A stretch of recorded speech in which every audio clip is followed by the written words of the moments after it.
All right, we're gonna rank all of XCOM 2's class abilities. How's this look? Okay. Oh, you're including the starting ones too. Okay. Yeah, that's fair. So some of those are better than others. So launch grenade, basically a buff to the grenade. One extra tile, two extra tiles with the grenadier upgrade. Extra damage. Good support with it too. So what's the mid tier here? Yeah, S plus, S, A, B. 2, 3, 4. 1, 2, 3. Okay, so there's not like a middle tier. Launch grenade. I would say since there's a lot of support with it, it does fall out. I feel like grenades fall off in the late game. There will come a point, if I'm not using grenadiers, I'm using other classes, I stop using grenades because I have so much aim and I have other abilities. I would say it's probably your best bet early. Rely on grenade damage, and a lot of times I am, even now, doing this ranger run. But it really does fall off. And for me, I don't think I can put it anywhere above B. It's positive, but it does get replaced with other things, I feel. Especially when the utility items get better. You see the grenades go bye-bye. Blast padding. Shredder. Alright, is this an S or an S plus? Because it's going in one of these. What, it removes 2 armor? It either removes 1 or 2 at the start. And I think with each weapon upgrade, it can remove an additional point. With weak points, it can remove, I think it doubles the amount you can remove. I haven't really kept track of it. I think I've seen a unit remove 4 armor with a 1 attack before. I feel like Shredder is the difference between a loss and a victory. And I mean, simply put, Templar can't use Shredder. They can't get Shredder, and they have to rely on their blades, and that kills their runs every time. You live and die by this, I think. But I don't think I would call it OP. I don't think I could put it in S plus. But I do think it is a definitely matters for a victory ability. Like, you got a victory because you had this, basically. Like, if you didn't have this, that victory would have been a loss, I think. I think I reserve S plus for anything I would consider, like, OP. Shredder is just fantastic and is like a staple victory. But I wouldn't call it ridiculous. It's just great. You think it's a broken tier? I don't think I can call it broken tier because AP rounds exist. And I've beat this game multiple times now with skirmishers only, and they don't get Shredder because of AP rounds. So you can use AP rounds and it can circumvent you not having Shredder. Oh, you would say it's not? Okay, so we agree. We agree on that. But that's my line of thinking. Demolition, get down there. Suppression. All right, believe it or not, I think this is useful. I think it's at least, and probably doesn't go any higher than B. If you don't have a good shot, if your enemy's behind cover, if the difference between an enemy getting a flank on you or getting a kill on another one of your units is an Overwatch, but you have suppression, you suppress every time because it reduces their aim, and you take an Overwatch shot against them for free if they choose to move. Worst case scenario, what I don't like them doing is when they have to stay put, and I've used suppression on them. But if they do, it's like minus 30 to their aim. Here's the secret sauce, okay? You need the combo suppression, and you need to be fighting a ruler. You're going to be very happy that you use suppression as your first action against a ruler. So definitely in B tier because rulers exist. As a C. Even considering rulers, because I feel like that to me puts it at least in the positive, because that suppression lasts the entire turn, and if the ruler just wants to sit there and take its reaction from that position, all its reactions are going to take that penalty. Suppression being useful, blasphemy, I definitely have made it look useful in the past. It's been a little while because I haven't used grenadiers in a bit. I would say B. Rulers are very important for me to be able to deal with, especially on these runs. So heavy ordnance. Isn't that just an extra grenade? I mean, an extra grenade's fine, but it feels weird to put it in C because I feel like the top 4, those are good, and I feel like the bottom 4 are at least negative in some way. But heavy ordnance is a positive, and you get salvo, so you get a little more out of salvo. Yeah, I think if you lean into your grenades, you can make grenade build be competent. I don't think you can compare it to gun damage at the end game, but it gets the job done. I put it B. Holo targeting. All right, I used to feel a lot better about holo targeting until I started using my brain a lot more. Holo targeting is nice if you just want to shut your brain off and just take shots from your current locations and you already have high aim to begin with. And the only thing you need is that extra push for all your long range attacks to be guaranteed. Holo targeting is great for that. It also pops off during overwatches too. So if you're in an overwatch and your holo targeted unit happened to be the first person that shot at someone, then the rest of those overwatch get a +10 aim to it.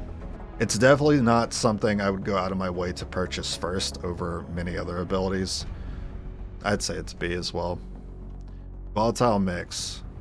This one's kind of, again, a positive like heavy ordnance, but I don't think it does all too much. Early on, it's good.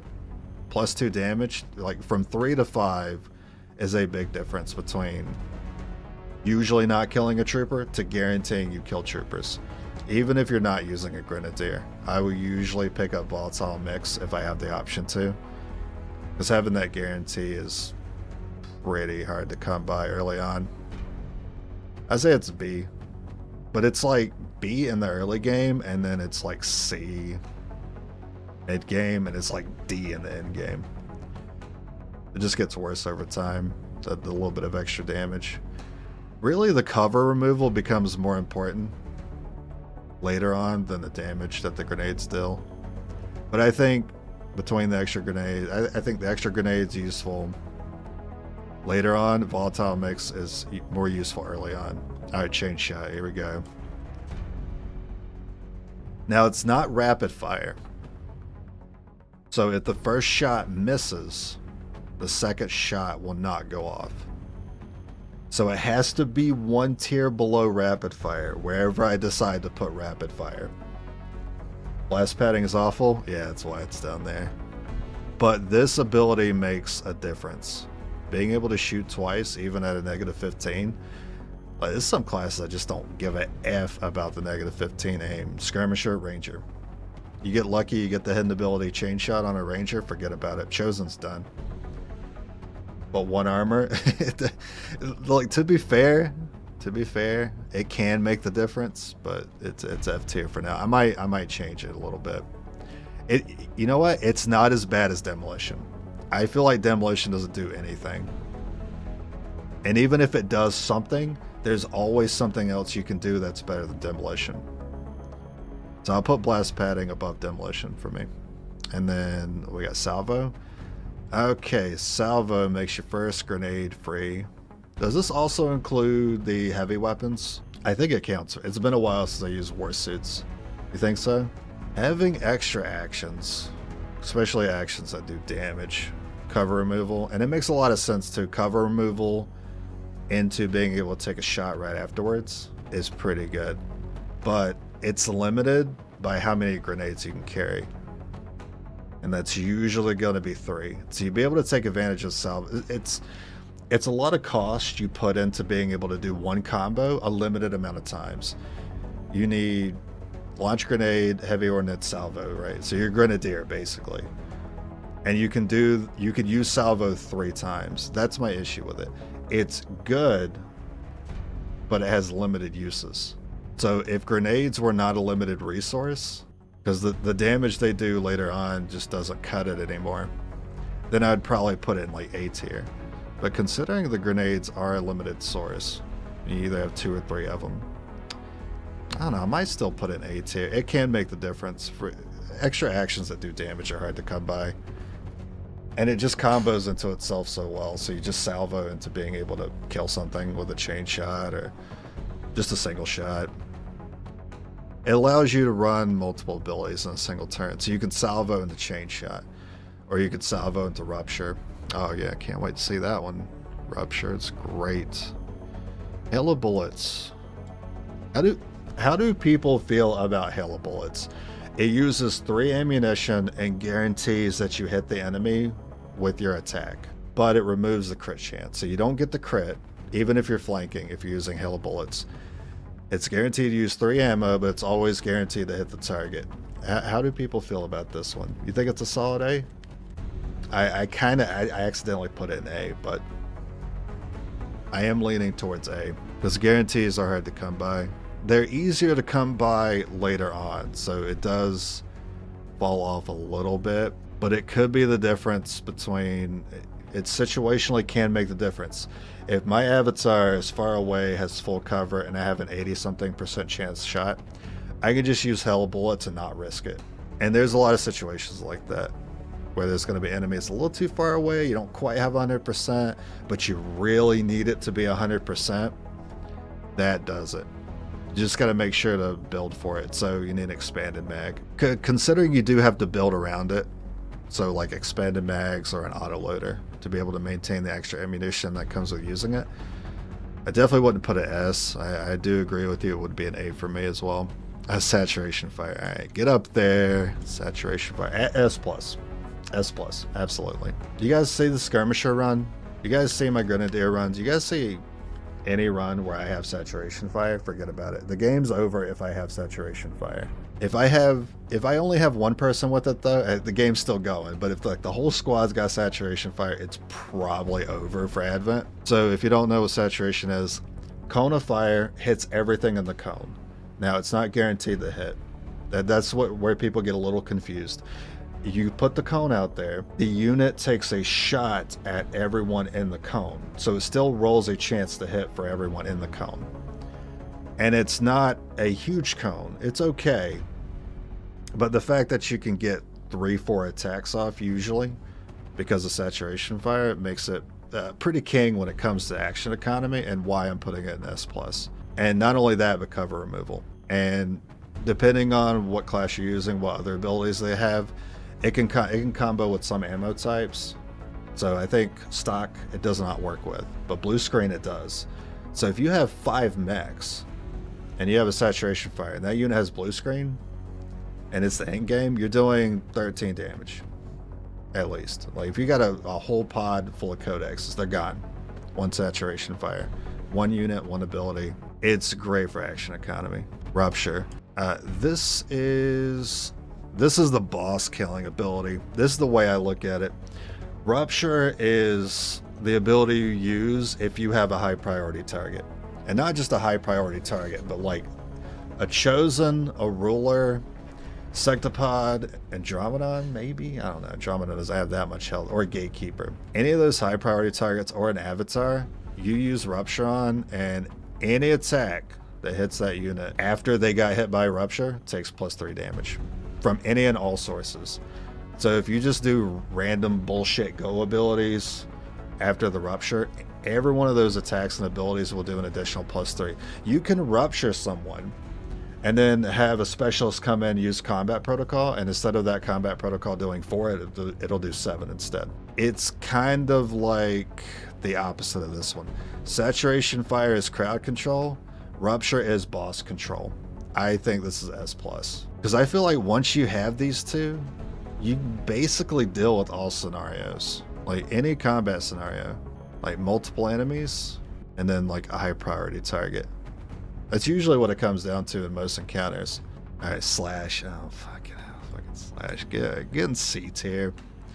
It's not that I'm bad at using it. It's that I'm too cautious when using it. Because I'm usually keenly aware of where my next pod could be, and that makes me hesitate using this. And then when I do decide to use it, guess what? I pop the next pod, and then I'm upset that I used it. It does, however, do pretty well against sectoids early, and that's all I can really say about it that I feel positive about. It's good against sectoids early, and they're typically pretty hard to deal with. Generally, I don't kill the sectoid on the first turn that I see it, but with rangers I usually do, and it's only because of slash that I can.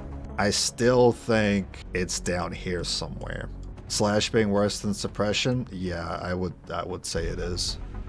Slash just gets you into trouble. Especially when you get later on in the game, you see 4 pods and 5 pods become the standard. It becomes more common to slash an enemy pod and then unintentionally reveal the next pod of enemies. In very few cases, 2 extra pods, in which case that's a squad wipe. Like, I've seen myself get out of 2 pod scenarios all the time, but I rarely get out of a 3 pod scenario without a squad wipe. Especially when we're comparing slash to something else we could have had starting with, like, you know, launch grenade. It's not safe. That's the main issue. It's good, it's just not safe, and that's the problem I have with it. Phantom, all right, you probably notice that I always take Phantom on my Rangers at Corporal, and it's just simply because stealth is useful, more useful than I think Blademaster is, because again, I think slash is dangerous. So I take the non-dangerous approach, which is stealth, and it definitely goes into B. I don't think it goes any higher than that. Blademaster, I think you just go in there with slash. Now, I will usually pick up Blademaster on one person somewhere around the mid game, and they'll be the dedicated axe wielder, because the extra damage for the axe is pretty useful. That's the only time I really take it, and the final mission. Like, I'll just take it because I have extra AP, and I'll just give everyone Blademaster and Reaper if I have it. You know, if I have the points to purchase all of it. Shadow Strike. Okay, Shadow Strike. Plus 25 to hit and plus 25 to crit when you shoot from stealth. Another reason why I keep picking up Phantom, because when we get Shadow Strike next, we can immediately take advantage of it. So we start stealth, so our next attack will have Shadow Strike. When we get Conceal later at Lieutenant, we can set up to use Shadow Strike again. However, it is limited by how many times we can get into stealth, which basically ends up being, I think, twice. Unless you have, I think there's a utility item that puts you into stealth, so I guess you could do it 3 times. And there's a sit rep that could let you use 1 charge of Conceal, so technically 4 could be the max. But it's limited, so, much like how Salvo is limited. It's limited by how many times you can be in stealth. Salvo is limited by how many grenades you carry. That being said, I mean, when I look at Salvo and Hail of Bullets, I kind of feel the same way about Shadow Strike. Like, Shadow Strike can essentially guarantee a shot out of stealth, and you don't have to worry about a cooldown, but it is limited to basically 2 times per mission. I feel strong enough about it to put in A. I really do. Especially when we're doing 1 class. So you're still not getting over that. I put Suppression over slash. That's me, man. That's how it's gone. It hasn't gone well with me slashing things. I see Bladestorm coming up. Okay, Shadow Step. What? This is the one that you don't trigger overwatches? Is that it? As you could tell, I don't quite remember the wording on it because I don't take it anymore. I find that it is too easy to remove enemy overwatches, and I would have preferred to pick the other ability than Shadow Step. It's too easy to remove enemy overwatches, and 9 times out of 10, I'm happy when the enemy overwatches, because that means they're not shooting me. I don't value Shadow Step. I don't think it's F tier, but I don't value it. Like, it kind of does like what Blast Padding does. It's safety in the scenario that there's an overwatch. Blast Padding is safety in the scenario that there's an explosion, right? And I guess 1 arm or whatever. Like, the 1 armor does very little when your enemies, especially rulers, hit for like 12 to 14 damage. You're still gonna get 2 shot regardless of that 1 point of armor. I do feel pretty similar about these two. They counter one thing happening, and that one thing doesn't even happen often. In fact, I probably blow myself up more often than the enemies overwatch me, and I don't have a way to remove it. I would say that happens more often. I think it's E. I think it's E for me. Why is Phantom B? Because stealth is very important. And it combos into Shadow Strike, which is very valuable. Also, it's the only way you can have stealth on retaliation missions. Yeah, I think stealth is a little more important than I gave it credit for. Another F tier coming up. Uh-oh, I wonder which one which one it is. Probably deep cover, huh? Throw that in there. I'm kidding. I don't know where I'm putting that yet. Conceal, so you can go back into stealth. I mean, it's similar to Phantom, right? But you could choose when to use it. I mean, having Phantom at the start is kind of, it is a little more limiting than Conceal, where you can just use Conceal whenever you can take advantage, guarantee you can take advantage of stealth in that scenario, then you pop the ability. Phantom, I mean, most of the time you are going to take advantage of the stealth at the beginning of the mission, most of the time. But Conceal, you're always going to pop it. You're always going to go into stealth when you need to, basically, because you control it. But I don't know if that makes it better enough to put it a tier up. I don't think it does. I think it stays at B with Phantom. I mean, if I was really ordering this, Conceal would, like, Phantom would probably be close to the bottom. Conceal would probably be a little closer to the top, but same tier. But I'm not going to take, oh my God, okay. All right, Run and Gun. This one's going to get me into some heat, I think. Do I have a way to justify what I'm about to do here? Looking at these abilities. What can I compare Run and Gun to? I can simply compare Run and Gun to basically being able to ambush. So stealth. Because Run and Gun essentially does the same thing that being able to ambush does. You're able to get into the position you want, flank, and have a higher crit chance. Run and Gun also does that. But Run and Gun combos with some other abilities a little better. So if you're going for a rapid fire or a chain shot, I think you just run right on top of the enemy, guarantee you hit both those shots. It might actually be good enough for me to put it up a tier. But Run and Gun gets a little harder to use later on. It's good for getting flanks. Like moving side to side with Run and Gun is what I see myself using it for, as opposed to advancing. Because I don't want to advance too often. Not when I'm already in combat anyway. I'm usually going to use Run and Gun during combat. Because if I advance too far, it's the same problem with Slash. I'm increasing the chances I pop the next pod, and that lowers my chance of victory. That being said, if you get it later, and you already have good abilities, like you already have Chain Shot, or you have Rapid Fire or Rupture, and you need the guarantee to hit, Run and Gun really does set up for those things to happen.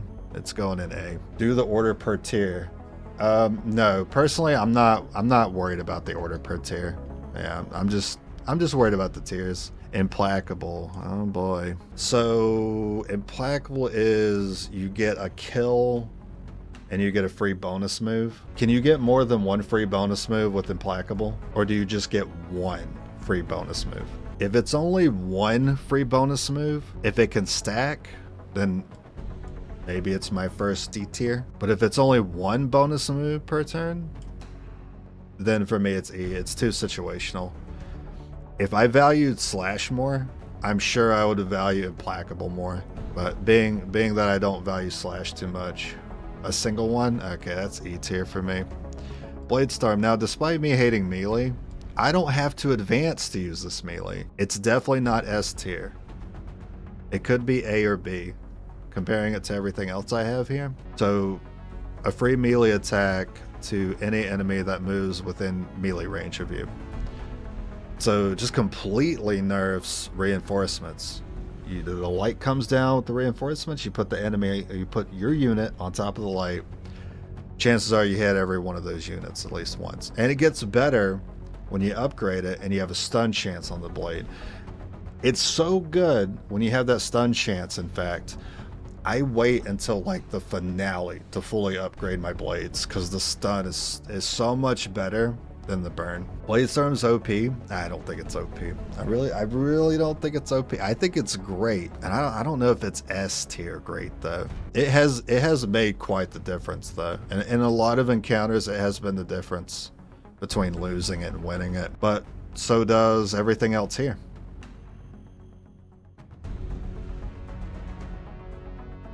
Chain Shot, Bladestorm, and it's a passive. True. Yeah, you don't have to worry about cooldown. It's just something that happens. I mean, just the fact that it adds to your kit. Like, it straight up just adds a free blade attack to a close range shotgun blast. It seems like it's hard to deny how much more you get out of that particular unit. That you should rank it higher. I just don't know if I see... I just don't know if I see it happen often enough. And I'm so tired of Spectres. that always come in. They always come in and dodge it. But it always seems like the enemies that run in can run in and dodge it every time. I feel like proactively Bladestorm is better than reactively. If I'm setting up the Bladestorm, it's so much better than hoping the enemies just run into it. Bladestorm's accuracy is bad and was something else I wanted to lean into. I don't know what its chances are. I think last time somebody told me it was somewhere in the like 60% depending on the enemy dodge chance. It's hard to really rank this one because sometimes it feels like an S and other times it feels like an A. But I think consistency is very important to me, and I think that makes the difference and why it should be an A for me. The consistency matters, even though it can be OP in certain situations. Like against rulers, it's fantastic. But if the ruler just moves and they get hit by it, it's only OP if it stuns. Chances are it doesn't do enough to make a difference in a ruler encounter, especially when you have to move to the ruler, but then they react immediately. You get a Bladestorm, but then you've put yourself in a situation where the ruler is going to react more often because you're going for Bladestorm. And if there's too much armor on him, or it's just got too much health, or the ruler just decides to shoot the unit in the face that you set up for the Bladestorm, you're going to feel kind of like you were dumb for going for that. Sometimes you feel great, though. Sometimes you feel great and it feels like an S, but because of consistency mattering so much to me, I have to put in A. Deep cover, you have to hunker down to get a better shot on your following turn. Is that the case? Is that what deep cover is? I don't know it because I don't take it, because it's, again, bad for timers. Is it as bad as demolition? Deep cover can work. Demolition doesn't even work all the time. It can work if you're in a defensible position. And if you like in the scenario we were in just earlier when we were waiting on the Warlock to come to us, we could have used deep cover. We could have hunkered down, wait for him to come to us, and then we would have had plus something terrain. What, plus 20, I think? It can work, but very situational. So it goes in the very situational category. Untouchable. Oh, wow. A good one? A really good ability? It is a defensible ability, though, which I don't value as much as the offense. That's for sure. Is that an A? So if you get a kill, the next shot against you automatically misses. This makes pod encounters in general a lot safer to handle, because then you can be okay with leaving an enemy up that's guaranteed to shoot at your squad, and you can be okay with that ranger being out of cover. Chances are they'll take that shot against them, but that's not always the case.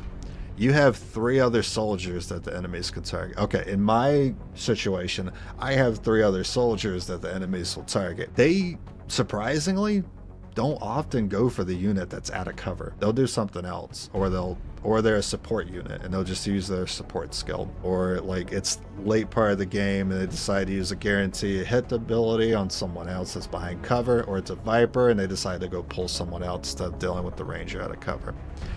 It is so good, but you have 4 units, so you can't guarantee you get value out of that, and that the enemy wastes their action trying to kill that unit. But it's pretty likely you'll see it once per mission. That's what I feel like. I feel like I see it on average once per mission, where I'll get a kill with a unit, activate untouchable, and then an enemy will try to attack that unit and it'll miss. It doesn't happen often enough for it to be good, but if you can use it proactively and set up a scenario in which, okay, if I use this ranger to kill this unit and put them out in the open, I can avoid the gatekeeper AoE if they use their laser beam on them, and that happens, then it's great. But again, like Bladestorm, it's inconsistent, but when it works, it's pretty great. When you're desperate, I feel like it gets better as you're more desperate, and you got to find some way to waste a threat's action. Bladestorm gives untouchable. Yeah, so Bladestorm does give untouchable. So if you manage to not miss and get a kill on the enemy's turn with Bladestorm, and then the enemy decides to turn around and try to kill that unit for being out of cover, untouchable will make you avoid that attack entirely, given Bladestorm hits and given that the reinforcements does go for that unit. So things have to go right for it to be better, and things have to go wrong for you to not get that much value out of it. But I think overall, I'm happy to see these two. And yeah, I take these every time. When it comes to these abilities, I don't remember which abilities are paired with other ones that you pick between. I always take these two. Rapid fire, get up there. You deserve it. Rapid fire. Oh boy, better chain shot. Because with chain shot, if you miss the first attack, you don't take the second shot. With rapid fire, it's better because if you miss the first shot, you still take the second shot anyway. That is the only difference between them. And you shoot twice. That's a rapid fire. You shoot twice. That's all that is. Reaper. I'm dumb. What is this again? Okay, this is the ability where you slash, you get a kill, and then you can slash another target, and if you kill that target, you get to slash again. This is a fun ability. This is a fun ability, and I feel like I have a lot of fun with it on the finale. I remember getting the finales with Rangers once and making pretty good use of this. Do you know what I was fighting to make very good use of Reaper? I was fighting 4 Vipers. So, while it was really good in that scenario against the 4 Vipers that were way too far away for us to really deal with, it was just 4 Vipers. So it's not as good as it seems. The damage is pretty limiting, and you have to worry about not being able to get through armor. Unless you decide to go for the assassin, take her out and get her blade. I feel like you could move all the slash abilities. All the slash related abilities I feel like could move up 1 tier if we include the assassin's blade, which makes it so you don't miss any melee attack. If that was the case, all the slash related abilities would at least be in the positive category for me and be 1 tier up. When you miss the first hit, yeah, I mean that's unlikely to happen since it is something you have to activate, so you know if you're taking a risk or not. And Reaper is not an ability I activate and take a risk on. I look at everything on the map and I'm like, can I reach that? Can I reach that? Can I reach that? How much health? How much can I do by this point? But the situations, like the situation in which you can use it doesn't come up all that often.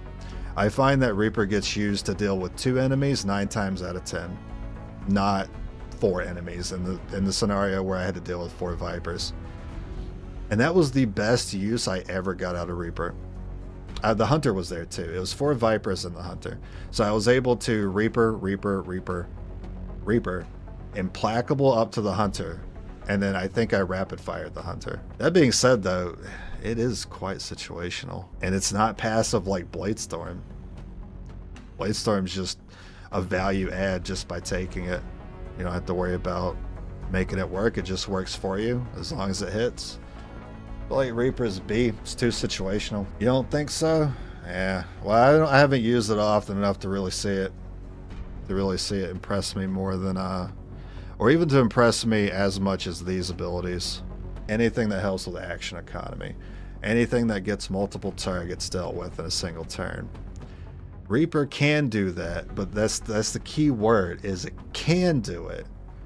I just don't often find myself in those scenarios to do it. The situation has to be like, this enemy needs to have 5 health, this enemy needs to have 8 health, and not be too far away from each other, and I can go slash. That's the situation that needs to happen.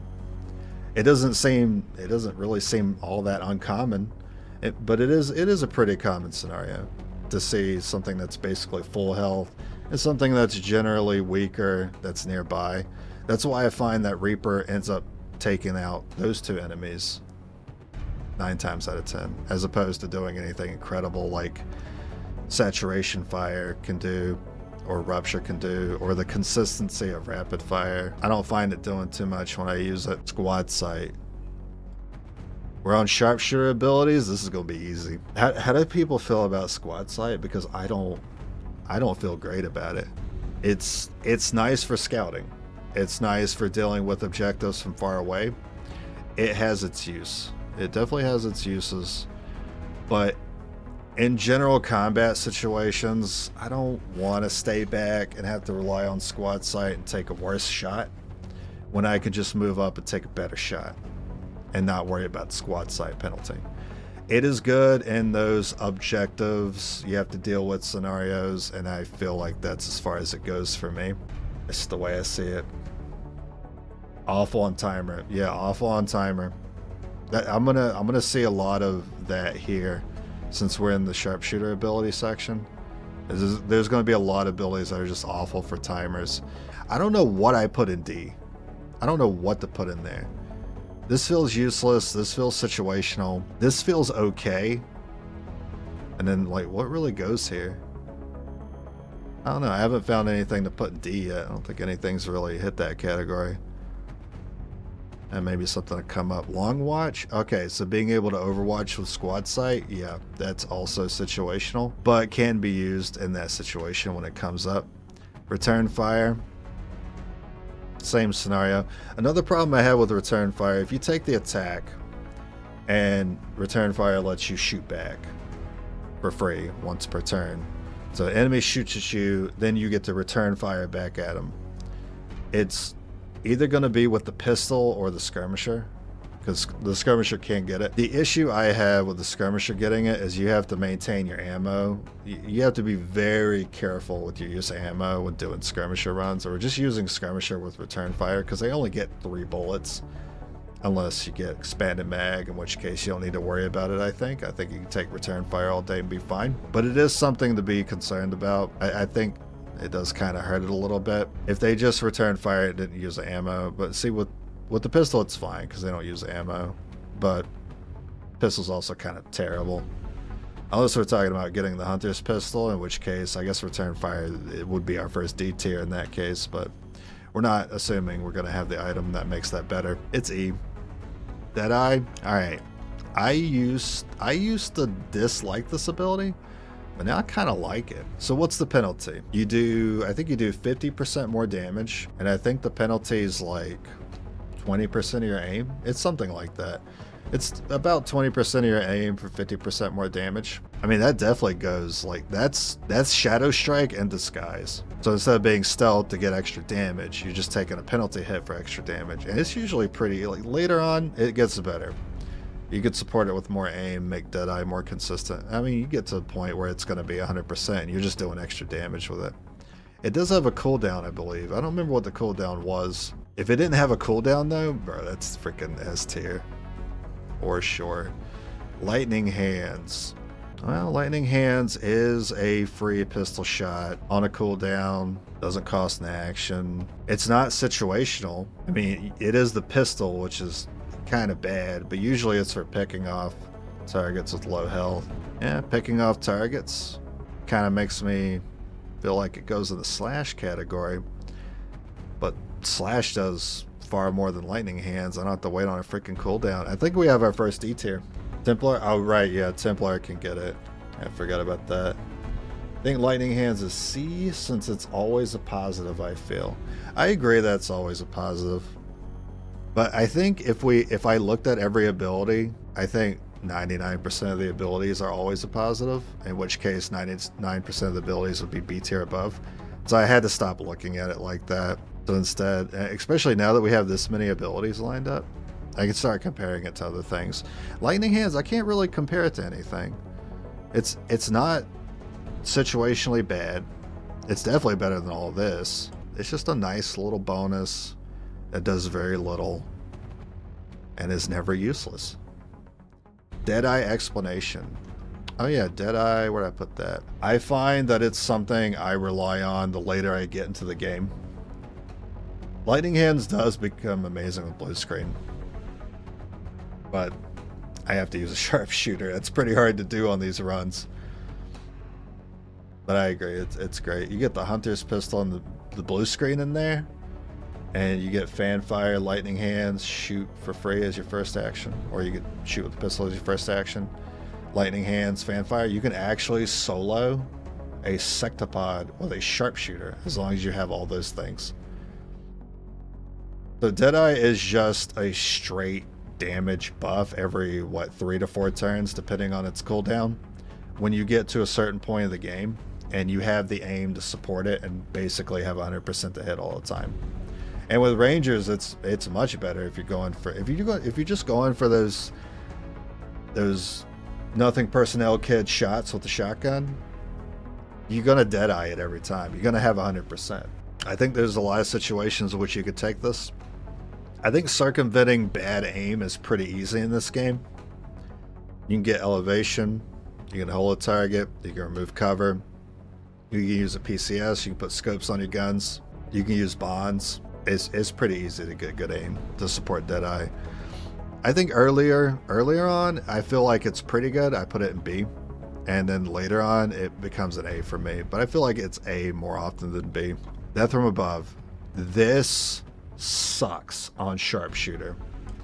The fact that other classes can get this as a hidden ability is a detriment to the Sharpshooter class and makes them look horrible by comparison. So Death from Above, if you kill something from high elevation or a higher elevation than your enemy, you get to shoot again, or you get your action back. When you do it with a Sharpshooter, the rifle costs 2 actions. It states in the text, you do not use an action for that shot, or it gets refunded. That's a fucking lie, because you get 1 action point back with the Sharpshooter, which means guess what you get to do after killing that enemy with your rifle? Pew! You get to use a fucking pistol. But guess what? The other classes don't have to. They use 1 action to fire their gun. So if you have Death from Above and you kill the enemy with a shotgun, you get to shoot shotgun again. Guess what? If you kill another enemy with that shotgun that same turn, you get to kill a 3rd enemy.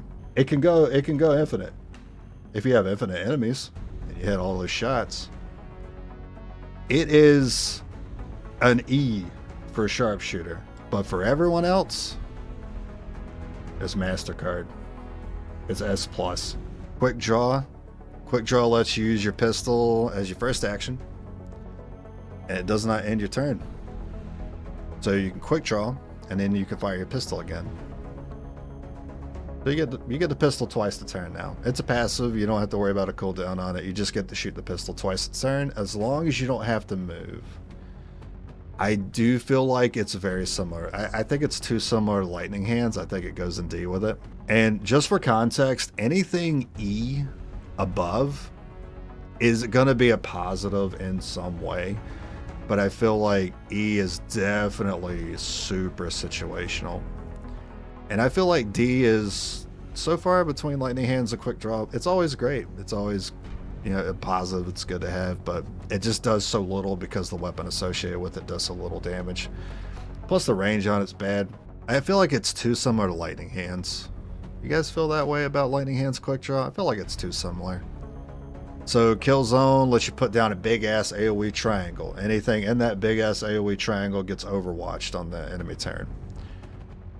So you make the Sharpshooter use Kill Zone. It must take 2 actions to use it, right? Which means you can't move to set up a better kill zone, which makes it more situational. Because generally enemies don't like giving you the AoEs you want. You have to move into the AoEs that you want. And that makes kill zone harder to line up the way you want to. That being said, though, it could kill a lot of enemies on the finale. On that final chamber, if you're just like cowering in the corner like I sometimes do, and you wait for the enemies to come to you, you got 4 sharpshooters lined up with kill zone. That could be hilarious to see. That being said, though, that's like 1% of the game. Why is deep cover not F? Because it can work. It's not because it's good. It's because it can work. Demolition doesn't even work all the time. Demolition is so bad that it doesn't even always do what it's stated to do, which is remove cover. I have used demolition more times than I know, because I don't remember how many times, but it was a lot of times, and it wouldn't even break the cover I used demolition on. I don't know what's wrong with that ability. Anyway, was I on Killzone? Okay, well, Killzone's definitely not an E. I just don't use it enough. Because I think it's a big commitment. I think foregoing your turn, basically, to put the ball in the enemy's court and hope they move the way you want them to and that the overwatches will hit. Like, it has the potential to hit so many targets. But if you can do something like death from above in your turn, why would you give up that turn to use kill zone when you could use death from above? I don't know, it's just kind of, It's a hard sell. It's a commitment. That's the issue I have with Killzone. I can't commit. It's the problem I have. It's just personal. I can't commit to Killzone. But I've seen scenarios in which it was crazy, and I've seen scenarios in which the enemies would just sidestep it and avoid the triangle entirely, and it made me want to blow a gasket. So what do you think? D tier, C tier? It's not going any higher than C. I mean, forgoing all of my good proactive aim and my proactive abilities to be like, all right, enemies, do what I need you to do so I can get a bunch of attacks. And then for them to stand completely still and not do that, it's incredibly infuriating. D? Okay. I could have gone D or E. I'm gonna go E because I like this being very situational. This is a very situational tier. And Killzone does fit that mold for me. It's an M tier. What the heck is an M tier? Face Off? Oh, Face Off's great. Face Off's great. Mostly because it's fun. It's also pretty effective, but it's also mostly fun. So Face Off lets you fire your pistol once at every single target the unit sees. That could be pretty fun and pretty effective in the right scenario. If you got a pod full of codexes and mechs, you got blue screen on your sharpshooter and you use a Face Off, you're gonna be pretty fucking happy you click that button. And in some cases you only hit 2 or 3 enemies with it. It's still not bad. Usually get an extra pistol or 2 out of it for just using it that turn. Overall, quite a positive, pretty key ability to have if you're doing pistols only, if you're doing sharpshooters only and you're going pistol route. I think it's a key ability. Face Off versus everything else on A. Do I feel good about that? I do feel pretty good about that being an A. Face Off does what it does. You know how I explained Saturation and Rupture? Like Saturation's crowd control, Rupture is like the boss killer, single target control, priority threat. Face Off and Fanfire kind of fit the same category for me. Face Off is your crowd control, Fanfire is your high priority target. It works with covering fire. Face Off feels like C tier, very average ability. It's so fun to use though. Edwin Slash sucks, also Edwin Slash is C. I mean, that is kind of like, that is the bottom half. It does suck. It's a good sectoid remover early on though. Face Off Dragon Ammo. That's the thing about pistols that some people sometimes forget is the ammo compatibility. Like, ammo is so much, like pistols are so much better with ammo and with breakthroughs too. Like the potential is there. And even when the high potential is not there, where you can hit like a shit ton of targets that are weak to your ammo type, you can still hit 2 or 3 targets usually and get an extra shot or 2 because you did that. I feel like it's never bad. Like every time I've used Face Off, it's always been a net positive. I don't think it's ever let me down. There's so many scenarios when it, like, and you don't even have to worry about where the enemies are. You just need to be able to see them and you just gotta take those shots against them. It does feel like an A to me. When I think about how much it impacts combat, here's what cements it in the A tier for me. When I think about how much it affects combat compared to B tier, like B tier definitely supports combat going positively for me, but I don't think these are game changers. I feel like the A tier feels a little more like these are game changing abilities. Face Off feels like a game changing, like barely. It barely feels like you have to really support it. Breakthroughs make pistols better. If you can get +1, +2 on your pistols, you upgrade them a couple times, maybe just once. But you got ammo being the most important thing. There's a lot of potential value with Face Off. In the context, like if I was ordering this tier list and I was only considering sharpshooter abilities, it'd probably be 1 tier up. But considering everything else that's in the game, you really could make an argument for being B tier, but I personally feel like it's A tier. I see a lot of use out of it. Steady hands. Alright, remind me what this one does. Is this, no, I don't remember. Do you not shoot, and then on the next turn you have +10 aim or something? Aim when you don't move. Okay, so this is... It's situational, but overall, like, it's a passive too, so you see a lot of situations in which you're just accidentally using this. You're not going to really notice it. I don't ever notice it. I never look on... I never look where the aim is, and I go, oh, steady hands. Cool, I got +10 to aim. It just happens, so I assume it's good. It sounds good. There are a lot of situations where I don't move. I need to just stay put where I'm at in cover and deal with the pod that I just popped. Doesn't make a huge difference though. But considering it's just always gonna activate, like it's always active if you don't move. I feel like you get the +10 aim every other turn. And over the course of a playthrough and every unit that has it, there's a lot of value that goes unseen with steady hands. But because it's not like, it doesn't look cool or it doesn't kill a bunch of enemies, it's kind of hard to rank it, you know, because you just don't see it work. But it does do a lot if you consider an entire playthrough. I mean, Death from Above S+. Death from Above is S+. Okay, I'll explain this again. Death from Above sucks with Sharpshooter because you only get one action back, so you only get to use the pistol afterwards. So it's pretty weak.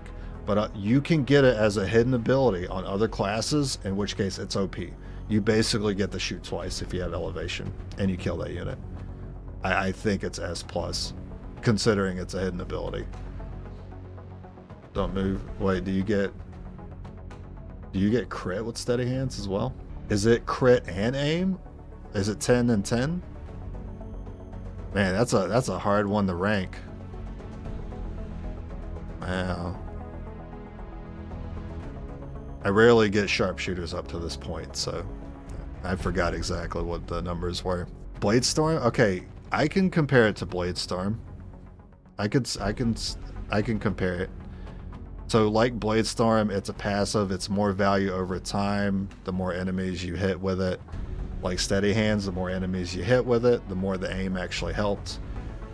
I think it can go in A. It's so unassuming though. I don't think anyone ever talks about Steady Hands. No one says, hey, you know what's OP in XCOM 2? Steady Hands. Such an OP ability. Did you take Steady Hands? You should take Steady Hands. It's better than the other ability. I never hear that.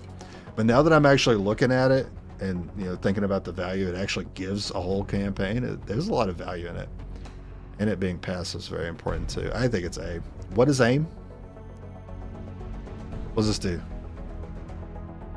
I don't think I've ever picked this in my life.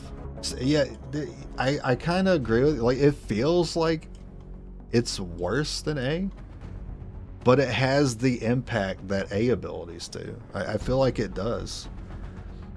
Ups your stat and active leadership, but in a game all about RNG, you want to up your chances. Yeah, exactly. Like, you do want to up your percentages, and it does do that. You just don't see it. You don't see it do it.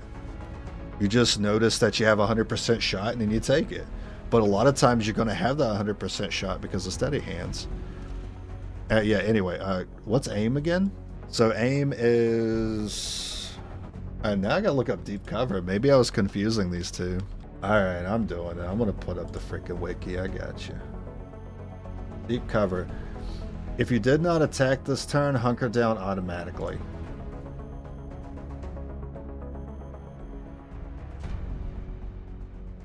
Okay, it's where it belongs now. I think I confused deep cover with aim.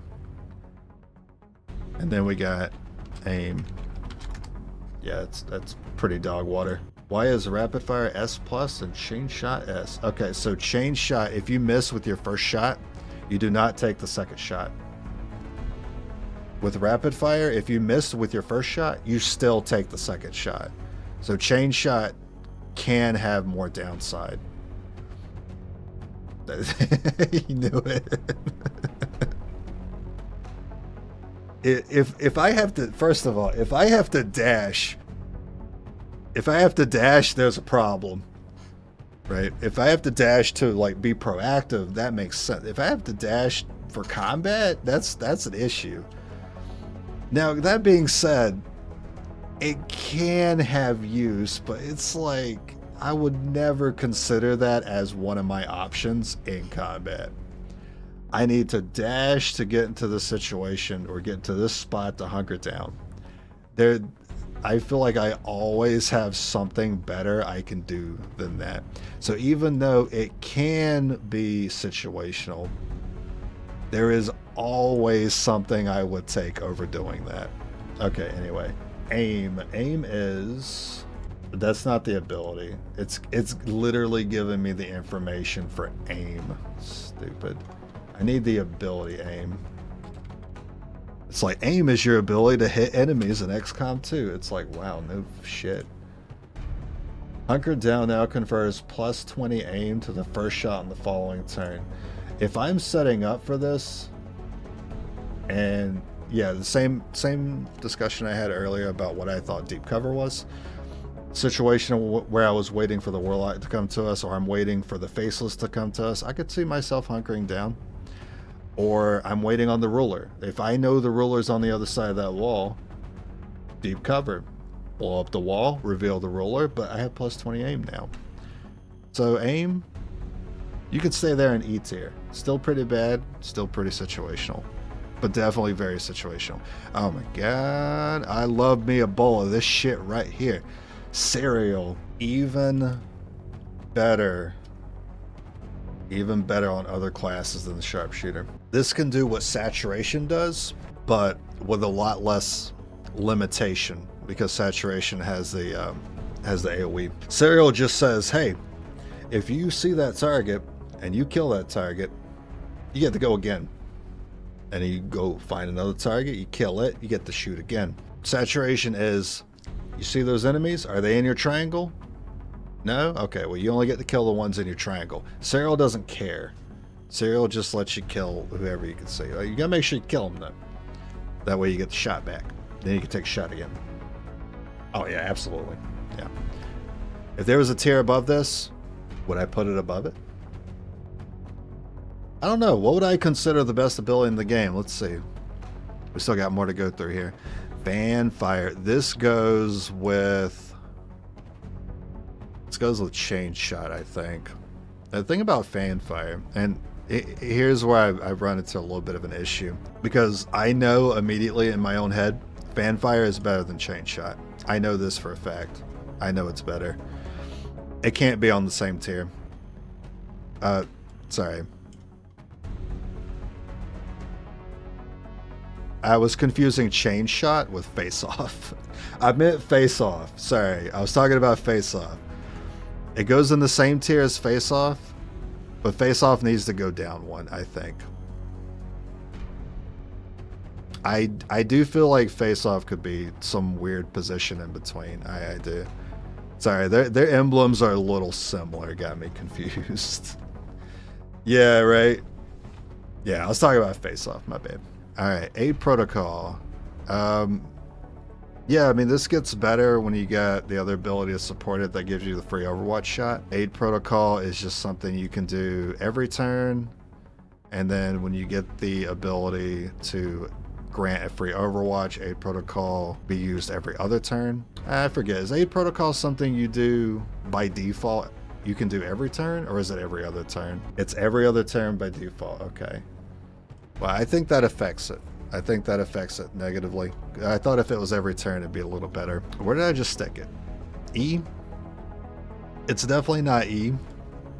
It could be D. It's minor. It's what it does is pretty minor. All it does is give that unit plus 20, or basically any enemy that targets that unit that you used Aid Protocol on has a negative 20 to hit. It can set you up in positions where you are just unhittable, but being able to use it every other turn means you can get quite some use out of it. I mean, if you don't need to move, you might as well just throw an Aid Protocol and shoot that turn.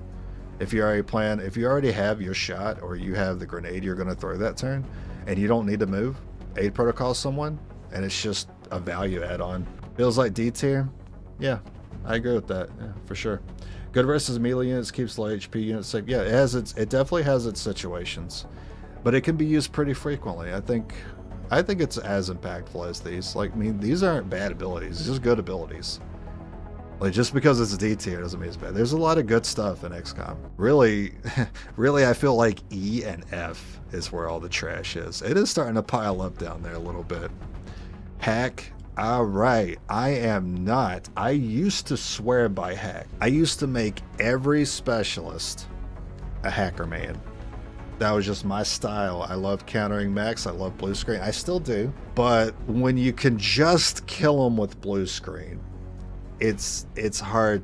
It's hard to justify hacking if you can just kill them with blue screen. Pretty hard. A hack is good for getting rewards. That's what I've learned. I've learned to appreciate more for winning objectives and, you know, getting lucky and cutting my research in half or speeding up my scans, but not for actually hacking mechs. And I think this is what this is. This is just for the objectives. I think it's E. Oh, wait, no. If you think about it, actually, you know how many times I've used this freaking thing just for its range to cheese having to deal with the third pod? When we're talking about hack here, we're not talking about Haywire protocol. That's where I was confused. We're not talking about hacking mechs yet. Hack is just for objectives. So if we're just looking at the objectives, this is pretty good. It does make those missions a lot easier. I have seen too many runs fail because I have that objective. I have to hack or I have to recover something, and I'm playing Ranger, or I'm playing, God forbid, Sharpshooters, or God forbid, Templars. Like, if I could give them the ability to hack at range, those campaigns, well, they might actually have a chance. Good enough to be at C? I don't think it's good enough to go any higher than that. Better than Lightning Hands Quick Draw 8 protocol. It does have value outside of combat, though.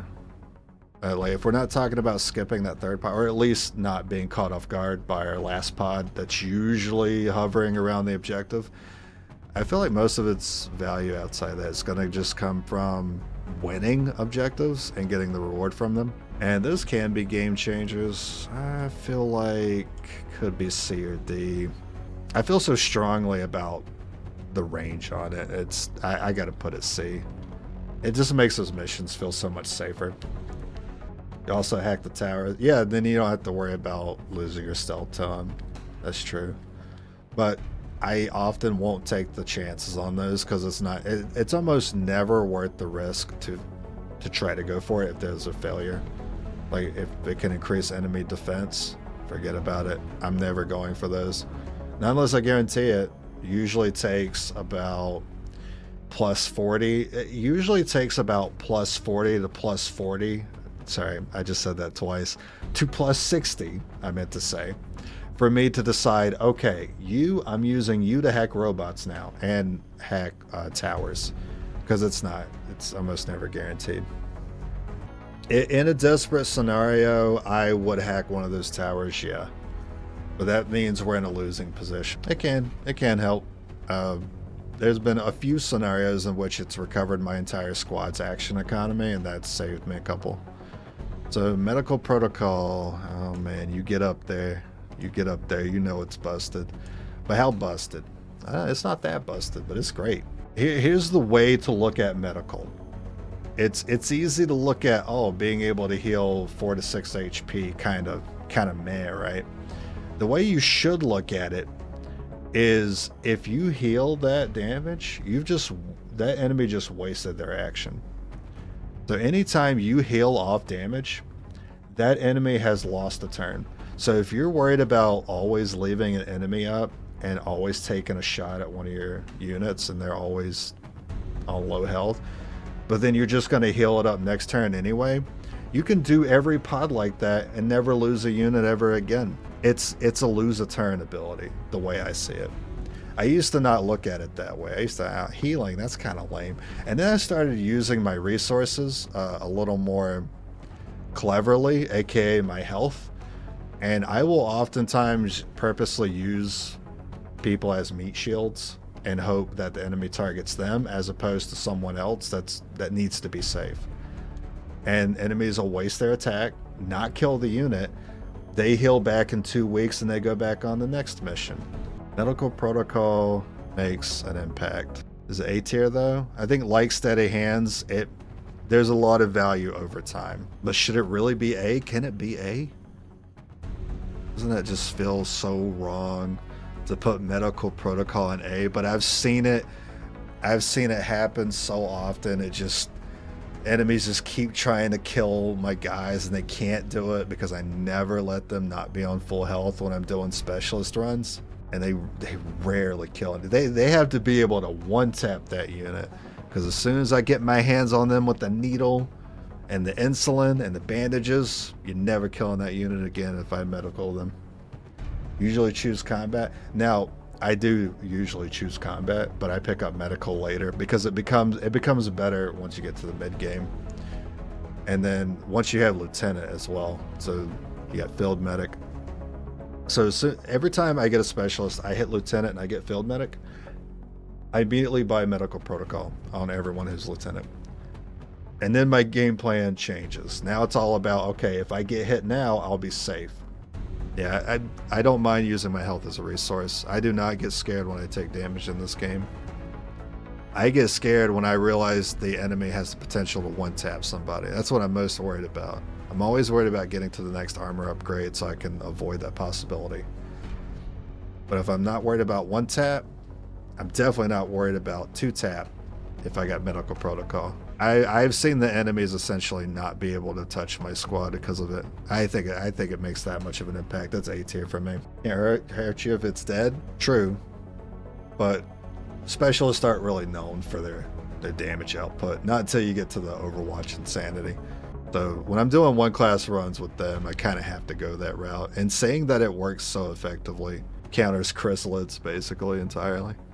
Combat protocol. I love combat protocol. It is better than medical. It is much better than medical early. Guaranteed damage is hard to come by. That being said, it is guaranteed, but it's little damage. It does do more against mechs though. Starting at doing 2 damage, 4 to 5 against mechs, upgraded. Damage goes up by 2 every time. Can be upgraded 2 times. Combat protocol also has its damage increase if you manage to get the breakthrough.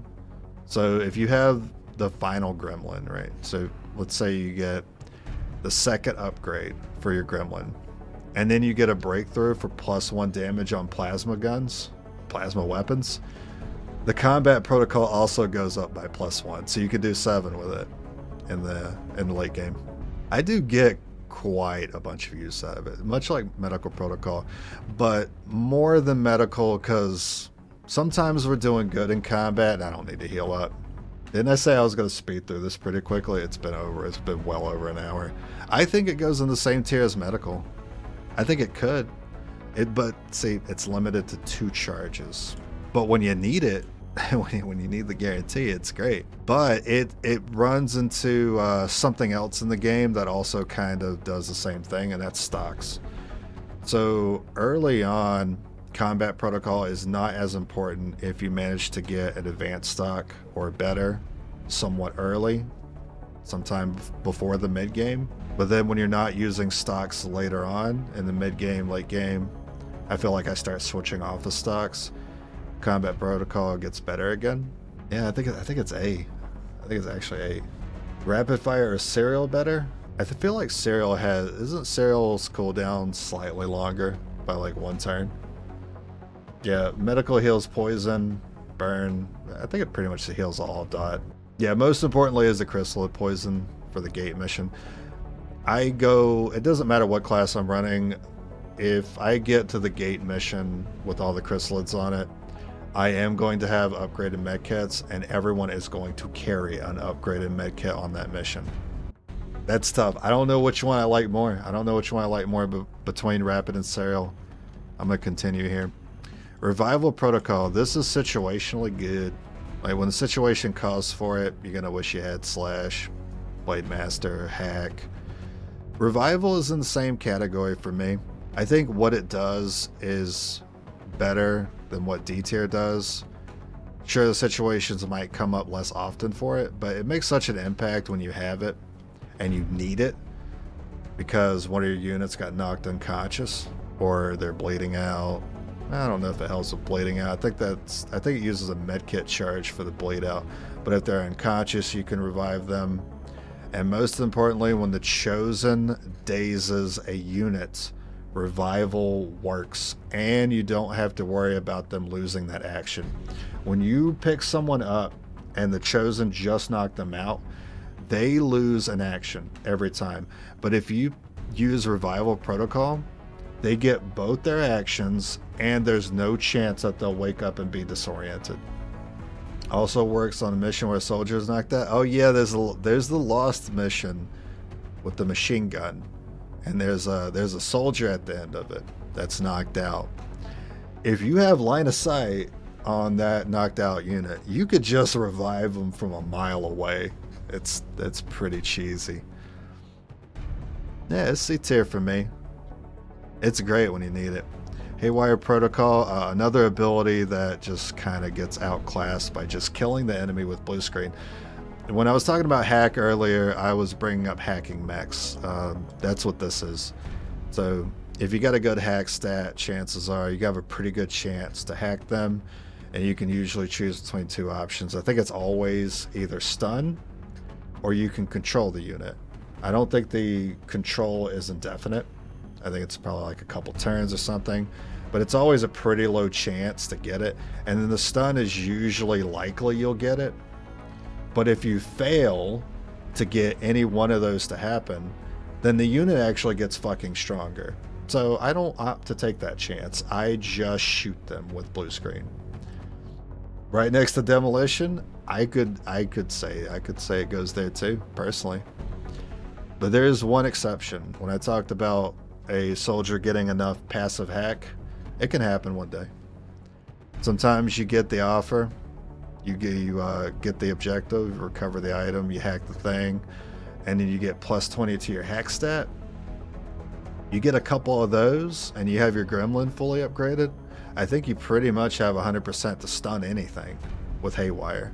And that's where it can be useful, because in the case, especially in my case with 4 units, if I pop the 2 sectopod pod, and I didn't overwatch, and they're just 2 full health sectopods right in front of me, and I got 4 units, I'm gonna kind of wish I had Haywire protocol for the guaranteed stun, because that would completely nerf that encounter.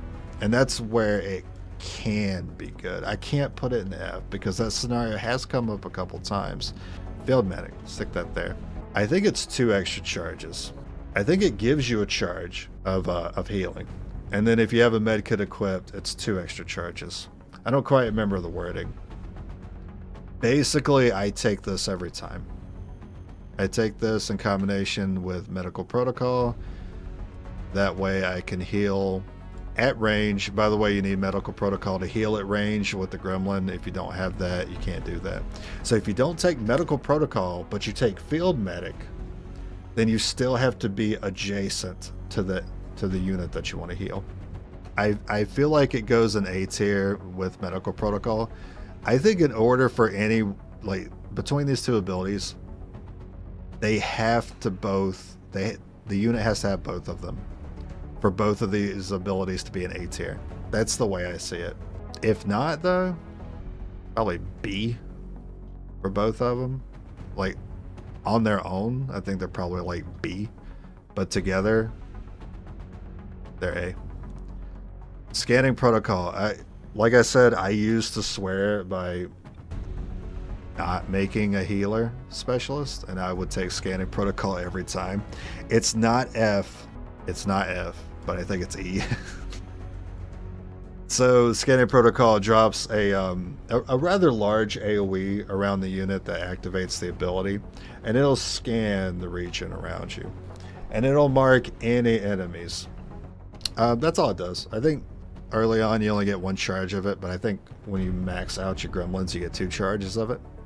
There is one situation in which I was happy I had this, and that's when I realized there was a ruler on a mission. I didn't know where he was exactly, and I got to a wall, used scanning protocol, and it told me exactly where that ruler was on the other side of the wall.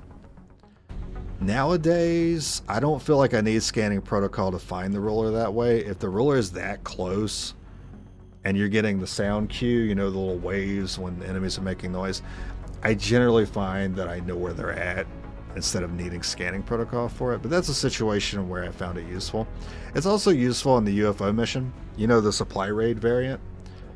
The one where as soon as you start combat, there's a 4-turn timer and you have to shut it off and you go inside a UFO. If you go inside and cast scanning protocol, you get a good overview of that particular map, but yeah, too situational. Oh, covering fire. This was mentioned earlier. So, Overwatch shots still target the enemy, even if they don't move. So basically, if you're overwatching and the enemy decides to not move, but decides to shoot, you still get to overwatch that enemy if you have covering fire. Too situational. It's too situational. If I'm taking covering fire, I'm banking on bad shots working out for me, and that's not good. Because if I'm using covering fire, it's probably because, well, first of all, the enemy's generally going to be buying cover at the start of combat, right? So if I use covering fire and the enemy stays put and shoots, I'm not taking a very good covering fire shot because the enemy has cover. So I decided to overwatch that turn because I had this, but I'm taking a bad shot. So nah, I generally do something else. Threat assessment. So this will make, what's it called again? Aid protocol. This adds 1 turn to your cooldown for aid protocol, but the unit you use aid protocol on gets a free overwatch shot. This sets up some pretty nasty combos. If you use threat assessment, if you use aid protocol on another specialist, and they have the ability that lets them shoot another overwatch shot at a 50% chance, it seems like threat assessment combos into it.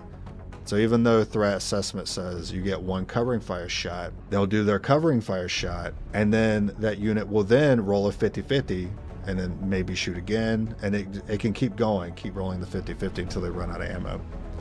That sets it up pretty easy. Also, definitely higher than aid protocol, that's for sure.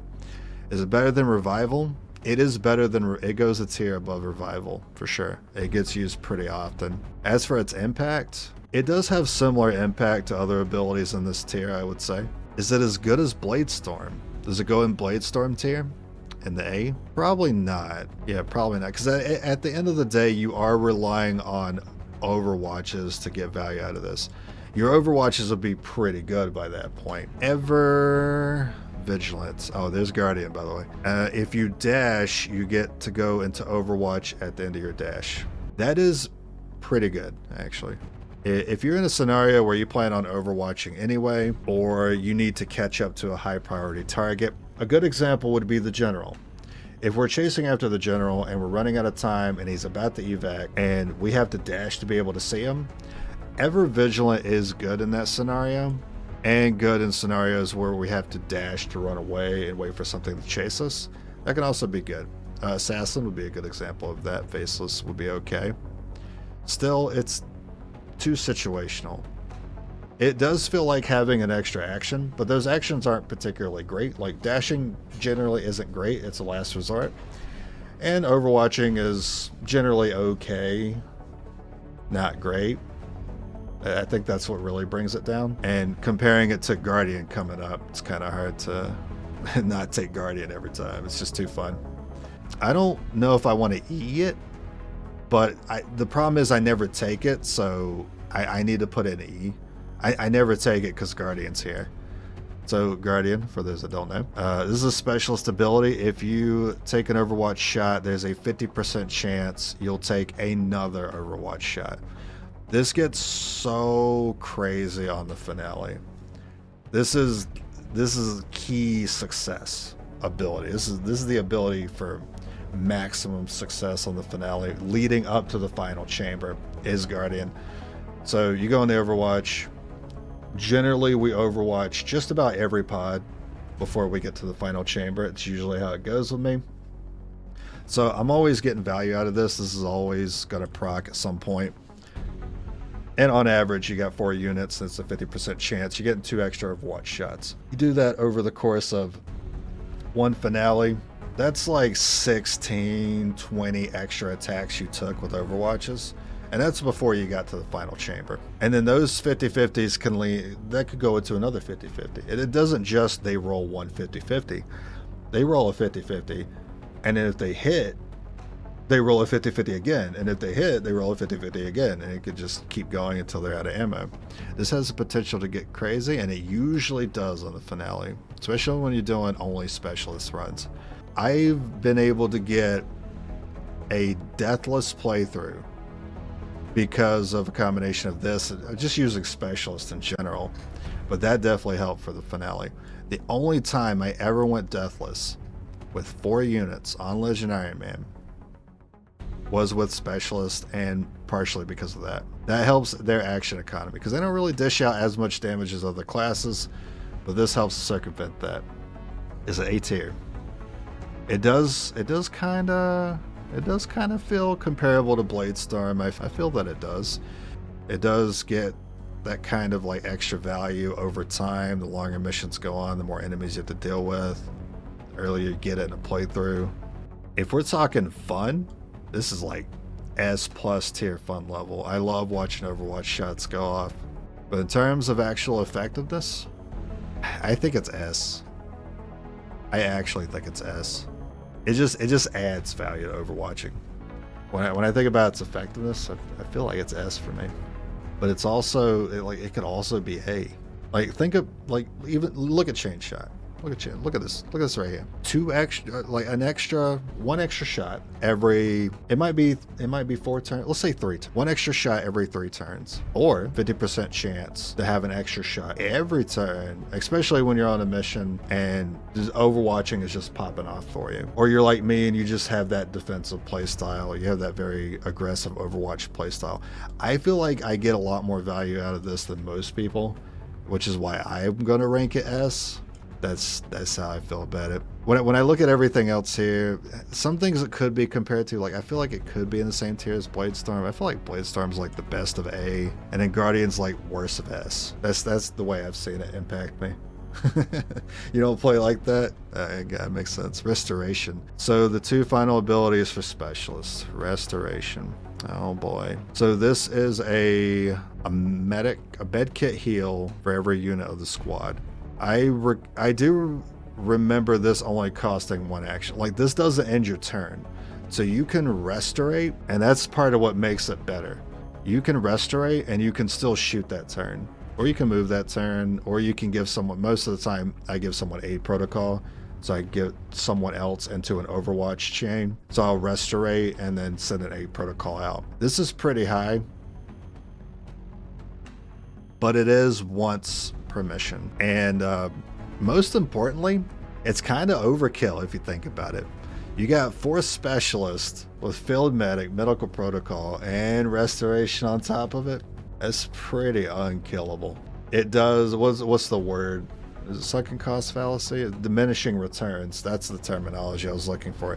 I feel like it does have some diminishing returns. Like you do pretty good healing by that point, and you already got so many med kits anyway and so many charges of it.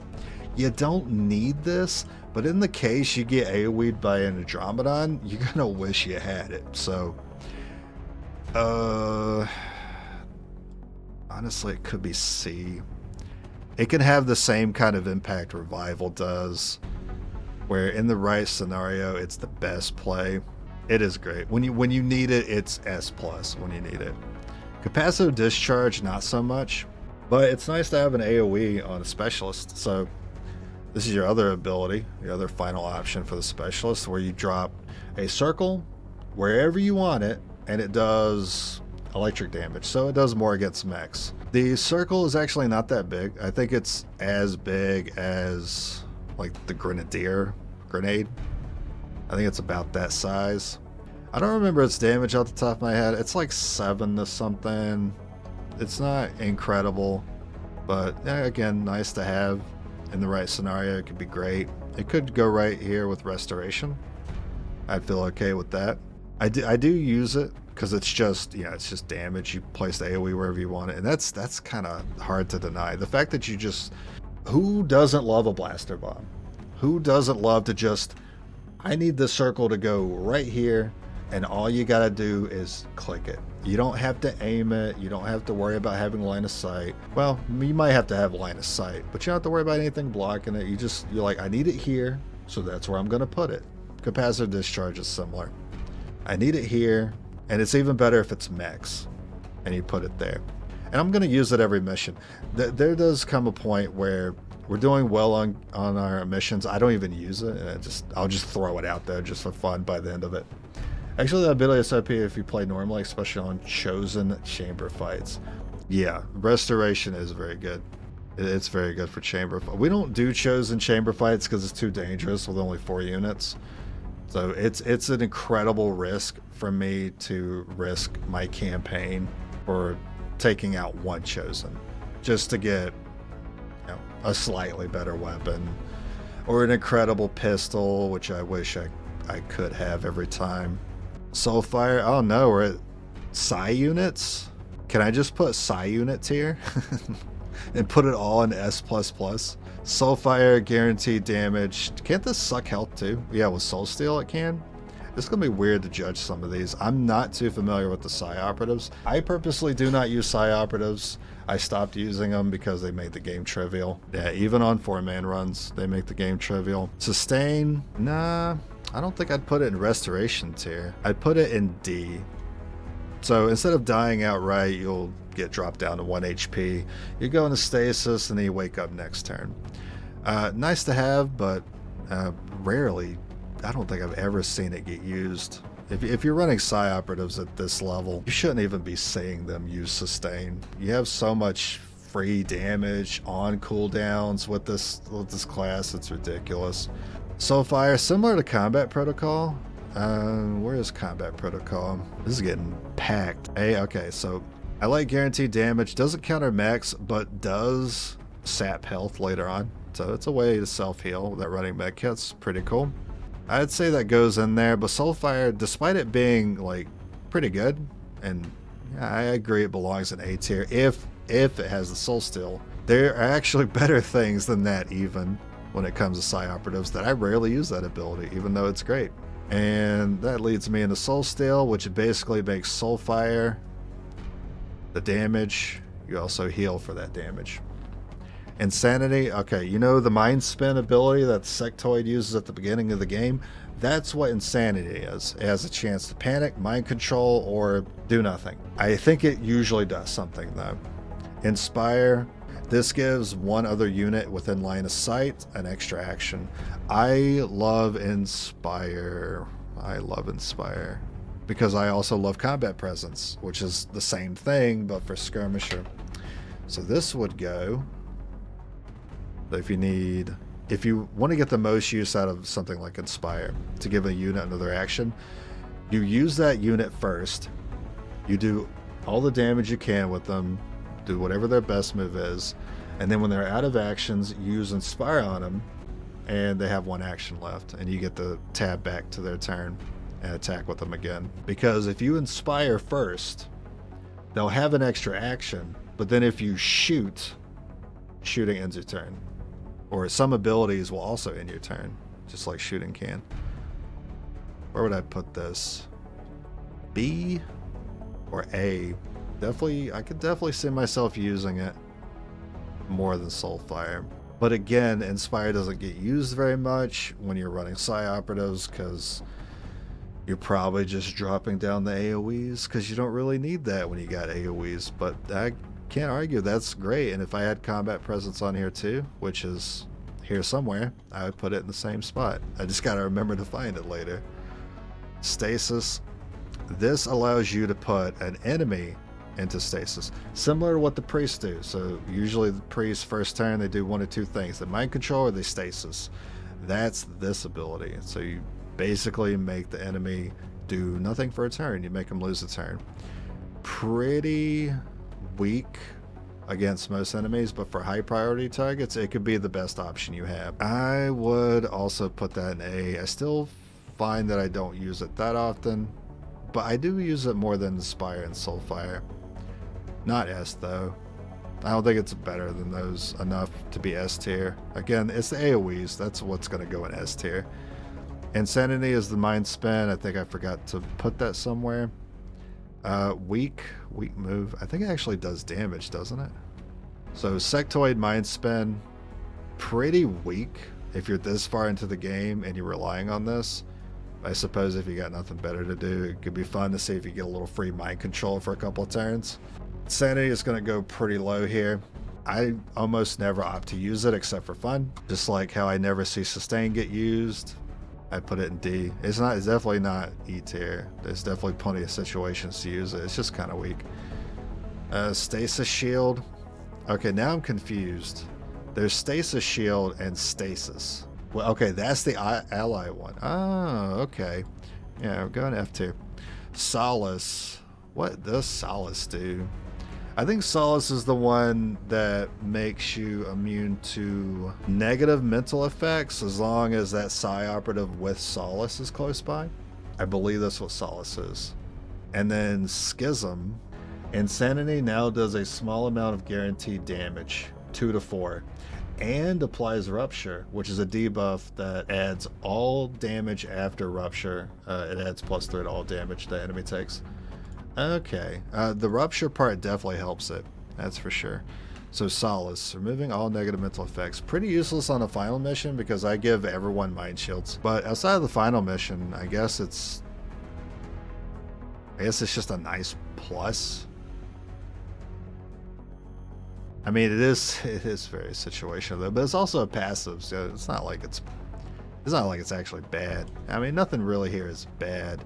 It's just it gets very little value. Like, these are very little value. I mean, technically Stasis shield. Come on, it's too situational. It's going in freaking F. Schism adds insanity, it adds the Rupture, it adds the 2 to 4 damage. The 2 to 4 damage does not matter to me. If that's all it said it did, I would have thrown that straight in the F. But since it does make it Rupture, it does make that better. I would say it makes it good enough to go into C tier, and I'll put Insanity in there now because it's assumed you're gonna have all the abilities if you're training up a psi operative. That's just how it's gonna go. I don't think anyone's gonna go into the end of the game and be like, oh cool, I have the 5 abilities I wanted, let's just go ahead and do the finale. No, you're gonna train and get all of them and use all of them, and you're going to realize the ones that are actually really good. Fortress makes you immune to explosions, immune to dot. We've seen this on Templars. It was actually pretty great. It's just too bad the Templars are horrible. This is going somewhere high, I think. I was impressed by this. Immune to explosions and all dot. Like, no poison, no burn. I ain't gonna worry about that. With Fortress, especially the explosion part, which seems to happen randomly and kill my units. Never got into psi units. I only have the required one and not really use it that much. Am I missing out a lot?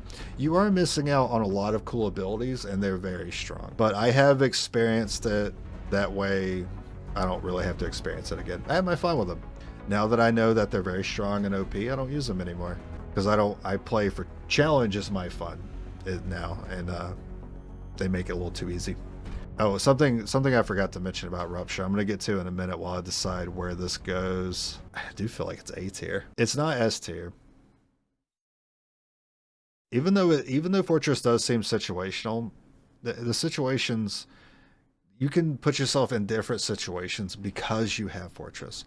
Like, I can put myself up against a Viper and I'm okay with them using their poison attack because they're just going to waste it. Because this person's not going to get poisoned. I'm going to put it A. Also, we've hit the 2-hour mark now, and I have to restart this song again. That is... Why is...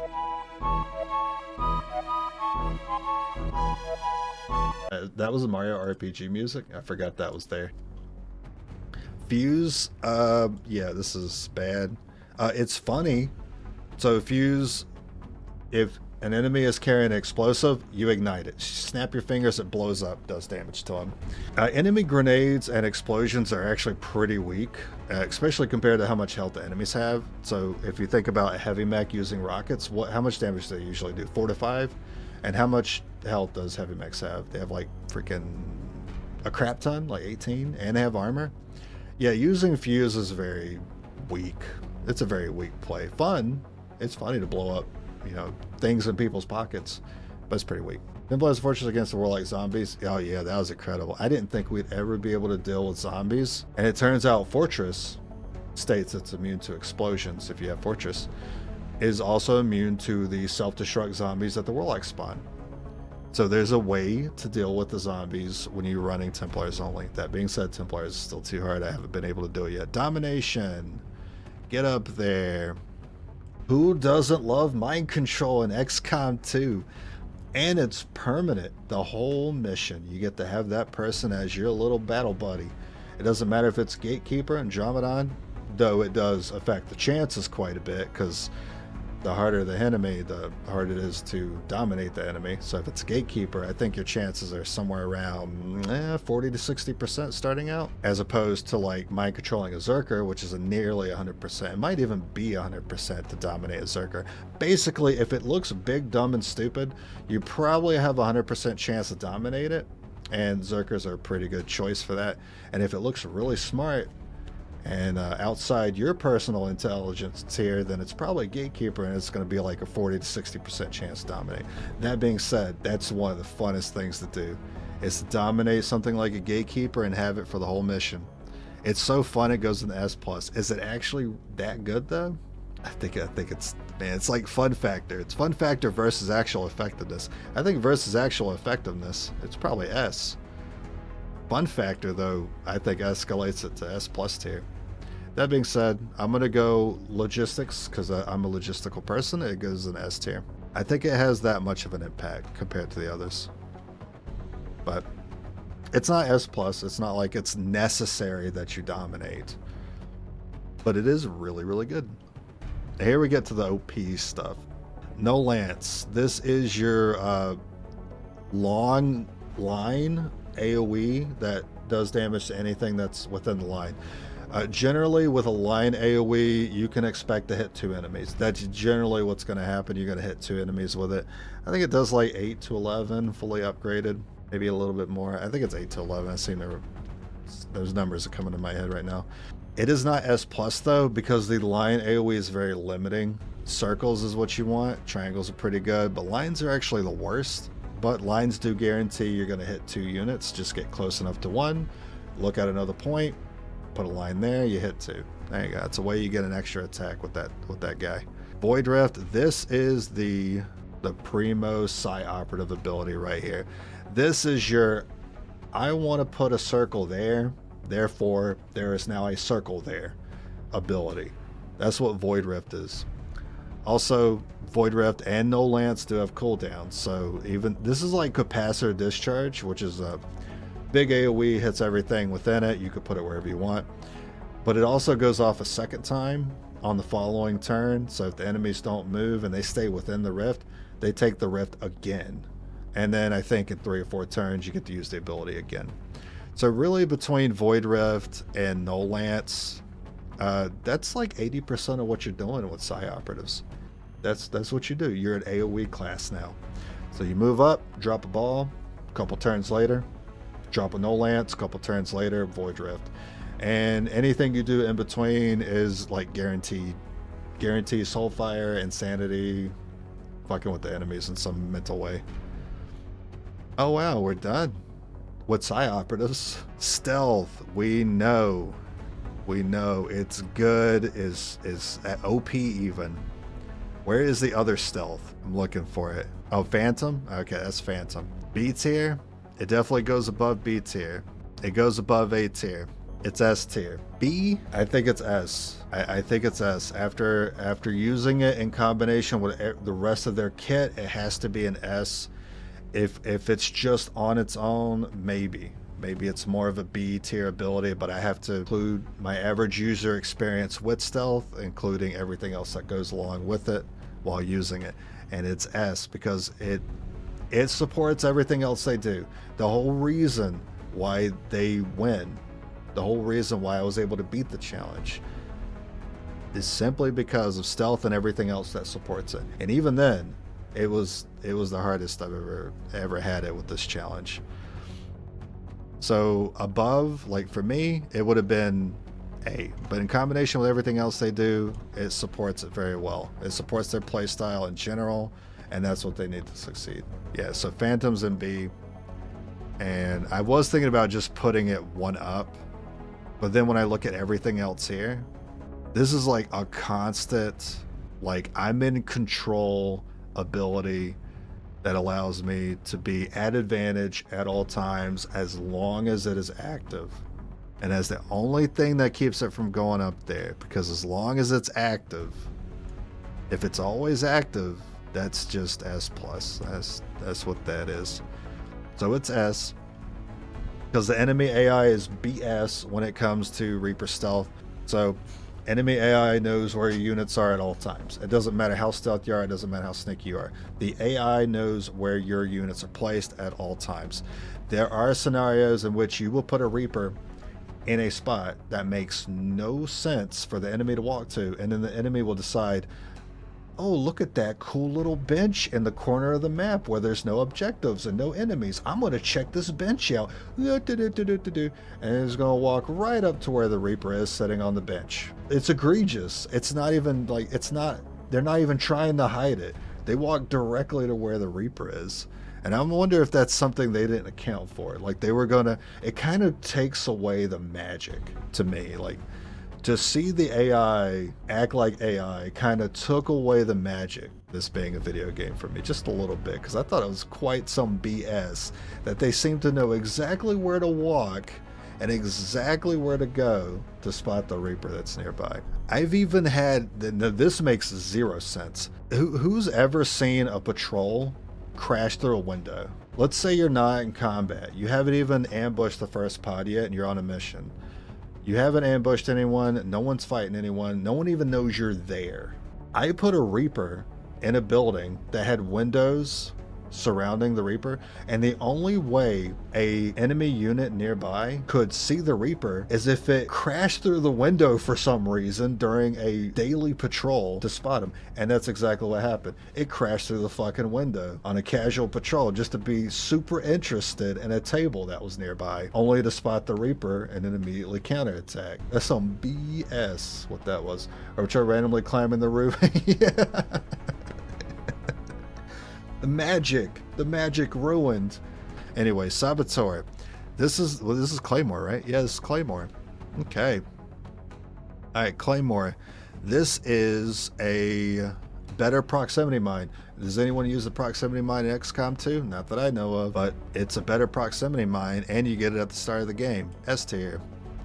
Does 5 damage, can be upgraded to 8 damage later on, and it gets a bigger radius.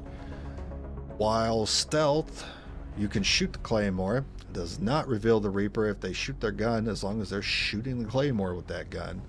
Amazing, S tier. Remote start. Alright. Okay, this one's a little more situational. Great, and you always want one soldier with it. Always want. When I was running Reapers only, I always wanted one Reaper to have this ability. Not S tier though, but it can definitely feel like an S tier in some scenarios. But the scenarios aren't actually common enough for me to take it on more than one.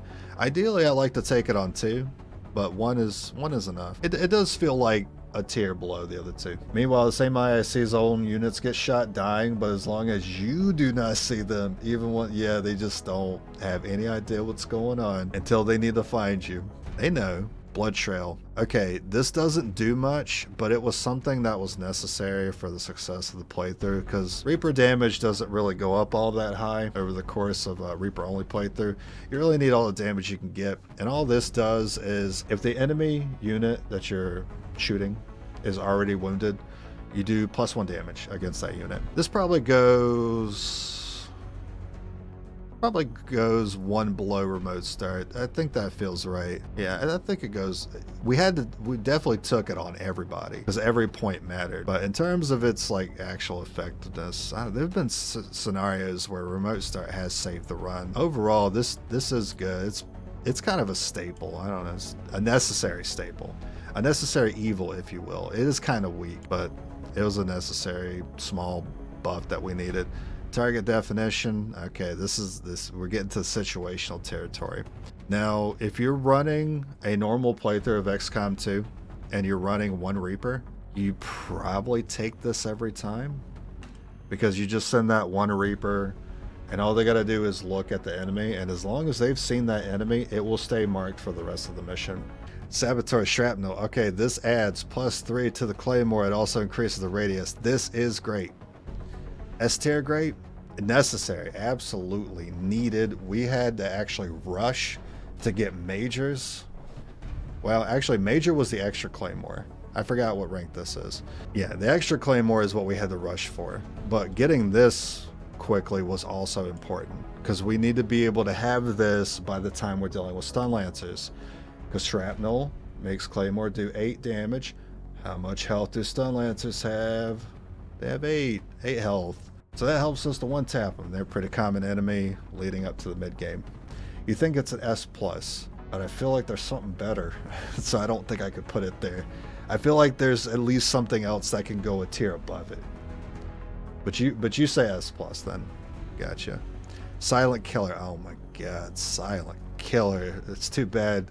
It's too bad there's a little bit of lack of damage when it comes to this class. So if you kill an enemy while you're stealth, you do not break stealth. And how stealth works, or well, how breaking stealth works with Reapers in XCOM 2, is there is a chance to break stealth. So if you fire your first shot or do something to, risk you breaking out of stealth, it will roll, what is a 50% chance. And if you succeed, you stay in stealth. If you then do something to break out of stealth with that unit later on, and they've already rolled the 50-50 chance, their next chance is an 80% to fail and break out of stealth. This means that chance never goes up. So as long as you've never rolled a chance to break out of stealth and you're only getting kill shots, it will roll the chance, but it will always be a 0% chance to break out of stealth. You stay in stealth indefinitely, as long as you can guarantee you're getting those kills. So the strategy was, we have to prioritize being in stealth because we can't handle the damage coming our way, and we don't really do that much damage outside of Claymores. When you're in stealth, you can throw Claymores, doesn't break stealth. You can shoot Claymores, does not break stealth. You can use remote start to shoot cars to blow them up for 12 damage. That does not break stealth. We have to use a combination of those things to lower the enemy health, and then when they're low enough, kill them, and if the unit has Silent Killer, they stay stealth. We had to try to make that every encounter as much as we could. As long as every encounter went that way, and it didn't happen, we couldn't always do that, but we got through it, then you can stay stealth the whole freaking time. It's so important that these are all together to make that happen. Distraction. Okay, I personally thought this was better than it actually was. That being said, I did use it for a time, and it did work, but it wasn't always consistent. It was very inconsistent, but when I needed it, it did work. So how distraction works is, if you're out of stealth and you need to get back into stealth, you can shoot a Claymore and it'll put you back in stealth. That's limited to having a Claymore on the field. That's limited to you being able to also place a Claymore and then being able to shoot it. I've had, in some desperate scenarios, I've had to get someone back in the stealth so they wouldn't die, so I would throw a Claymore on an enemy, have them shoot it, put it back in stealth. It does work, but you want to try to not put yourself in a situation where you broke stealth to begin with. That way you don't have to rely on this. If you don't have to rely on this, you're better off not taking it and just going with the strategy I explained earlier, where you just never leave stealth as long as you can help it. So this is definitely lower than everything else. It could be C for me. Target definition, again, it targets, you see the unit, you see the enemy with that unit, and they'll always be marked for the rest of the mission. I personally don't find target definition to be necessary. It had one use for me personally, and I think it had another use too when we had to find the field commander, so we went ahead and found him real quick, and then we backtracked and dealt with all the other pods, and then we went back to where we knew he was. I think I could drop it below target definition, or I could keep it in the same tier. I think dropping it into D. When I did use it, it did work, but it's very dependent on a lot of other factors. Target definition, I agree that target definition is just better. I just wasn't sure how much, but yeah, keep them in separate tiers feels right. Needle allows you to pierce 2 armor. Okay, that does not mean you get to put all your damage through. If a unit that you're shooting has 2 armor or less, all your damage goes through. If an enemy has 3 armor or more, well, you don't have to worry about 2 of it, but you still have to worry about the rest of it. So again, while it did help against enemies with a lot of armor, Andromedon, Sea Sectopod, Sea Gatekeeper, we were still doing very little damage when it came to shooting them because they have 6-7 armor. Gatekeeper 7, Sectopod 6, Andromedon 5, either 5 or 4. I want to say 5. They're still doing very little damage against them. And I find that it makes enough difference similar to Blood Trail in terms of like the added damage you do over time. So against armored units, you can basically look at it as a +2 damage against armored units. But not all enemies are armored, but some enemies are armored. And I feel like it kind of averages out, similar to Blood Trail. It feels like there would be very little situations where you actually need distraction. Yeah, the only situations where I saw myself using it were to desperately save someone, to get them back into cowardice shadow, basically. So it could be an E. It could be an E, but I was able to use it, and that made me feel super smart. You remember those like horrible situations we were in when I was always taking distraction, and we just like couldn't deal with things, and we kept breaking stealth, and I needed to hide or run away or get away. It was mostly because I was using this to great effect, but it's not a great ability.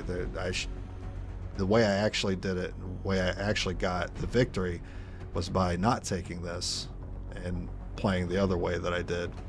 But I saw that it worked. It's just Reaper needs a little more than that, I think. Sting. Okay, Sting is the one attack you can make per mission. It's only a once per mission thing, where you shoot without revealing yourself. So sometimes we need more than a Claymore. We need to shoot as well before we can have someone use Silent Killer. So we had to manage Sting because you only get 1 per unit. But that was very important. And honestly, I don't think it's S. I think it's A. But it was key to the victory, I will say. Really all these, like even Remote Start was pretty key to our victory. But I feel like it's A. Soul Harvest. Okay. For every kill, you add 5% to your crit rate, up to a maximum of 20%. So if you get 4 kills, you have 20% additional crit rate for the rest of that mission. Now this is just, like, I don't change my game plan. I don't change who I kill. I don't change how I have to do combat because of this. It's just a little bonus that helps sometimes. It's C. It feels like C to me. It feels like C. If you put D, you got to put distraction and E. Okay, but I did. All right, it feels right. Yeah. If I did feel like it was a D, distraction would definitely have to come down. That's for sure. But that feels right. I mean, it's just a value add. This was basically distraction is like planning for failure. It did happen, and I'm glad I had it when I needed it.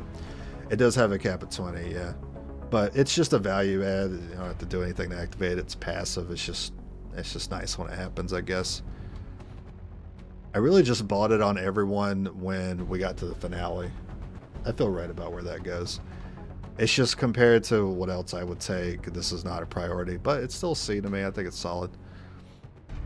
Saboteur Highlands. This is the major ability that was king the victory. This is the king the victory right here. If you're doing Reapers only and you're only using 4 of these motherfuckers on Legend Iron Man, you need to rush major. This was the main reason why we were able to get it, because I rushed major and then I rushed my next guy to major, and as the game got harder, as the enemies got tankier, I was able to slowly accrue an armory of majors that had enough claymores to actually deal with the influx of additional enemies and armor. The extra claymore you get out of this, and that's all it is, it's just +1 claymore.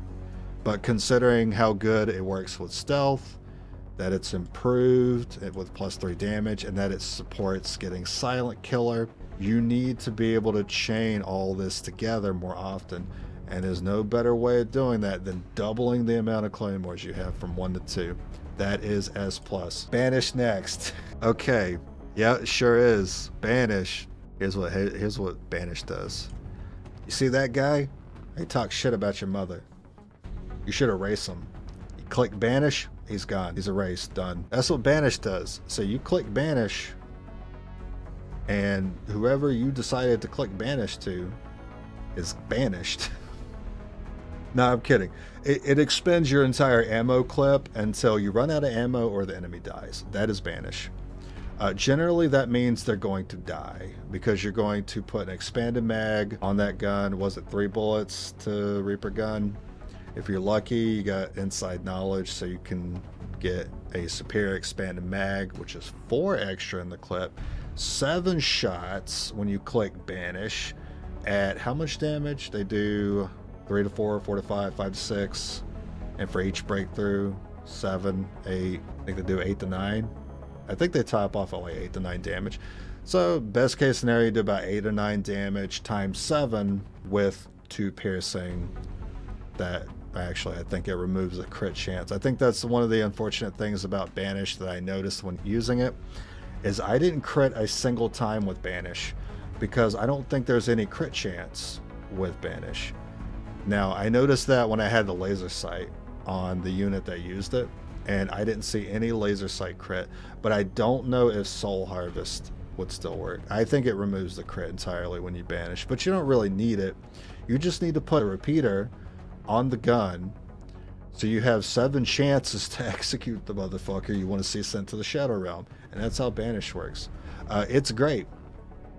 It's great when you need it. I surprisingly didn't rely on it as much as I thought I did. It was more important to just stick with the stealth, silent killer, Claymore combo, and then Banish for emergencies or high priority targets. But when those situations came up, it's S+. And that's what it's meant to do. It's S+ in that regard. Homing mine. All right, Sidious, I don't understand homing mine. I know what it does. I just don't understand why it's good. So homing mine, you get to take your Claymore, and instead of throwing it on the ground, you could be a prick and throw it in an enemy's pocket, and it just stays on them forever. And you can just shoot them at any point, and it'll blow up. Please correct me, Sidious. If I shoot a homing mine on an enemy's back, am I shooting the mine or am I shooting the enemy? You shoot the enemy with Sting, I guess. I have to shoot the enemy, so I have to use Sting. Yeah, okay, that's where I have a problem with it. So you have to risk stealth if you have to now damage the enemy to set off the mine. Okay, you said it does more damage? I didn't notice that. It did. I don't think it. I'm not sure it mentioned that. Huh, I'm surprised. Oh well, at least it wasn't necessary. So it is harder to manage stealth with it then. What? No? Explain. Play Insidious. You can deal more damage with a shot combined. That is true, because you are shooting the enemy as well as it going off because the enemy took damage. That is true. But will you risk the stealth? Do you roll a stealth chance because you have to shoot the enemy? I assume so, because you're not shooting the Claymore anymore. So you would have to use Sting in that scenario.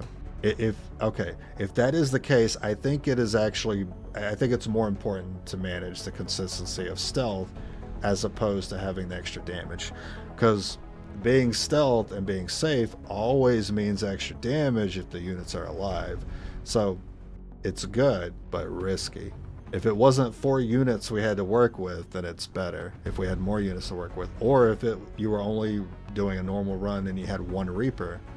But I have to judge it based on my experience with it. And basically it's no experience. That's why I had to ask questions about it. I would put it's not distraction. I'd put it in C. It's not distraction tier. It's not D tier. It's C tier. It's like Soul Harvest. It's extra value out of the things you're already doing anyway. But you do have to risk your stealth, which is, it's hard to know how you have to play. That's something I wouldn't have risked anyway, because I knew how I would have to play to get through the game with this class.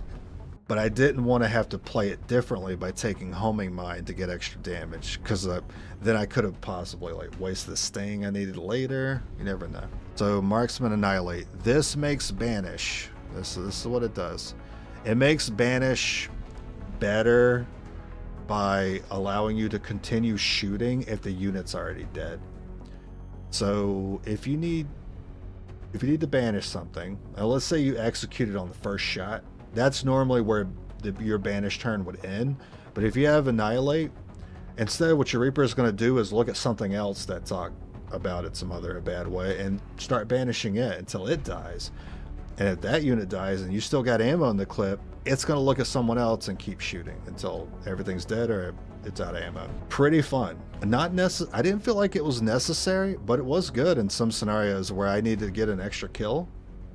I felt like that's what happened more often than not, is when I banished something, I generally killed something else along with it. Or I decided to use banish because there was a bunch of small guys instead of just saving banish for a big guy. I would say, yeah, I'd say B tier. That feels right to me.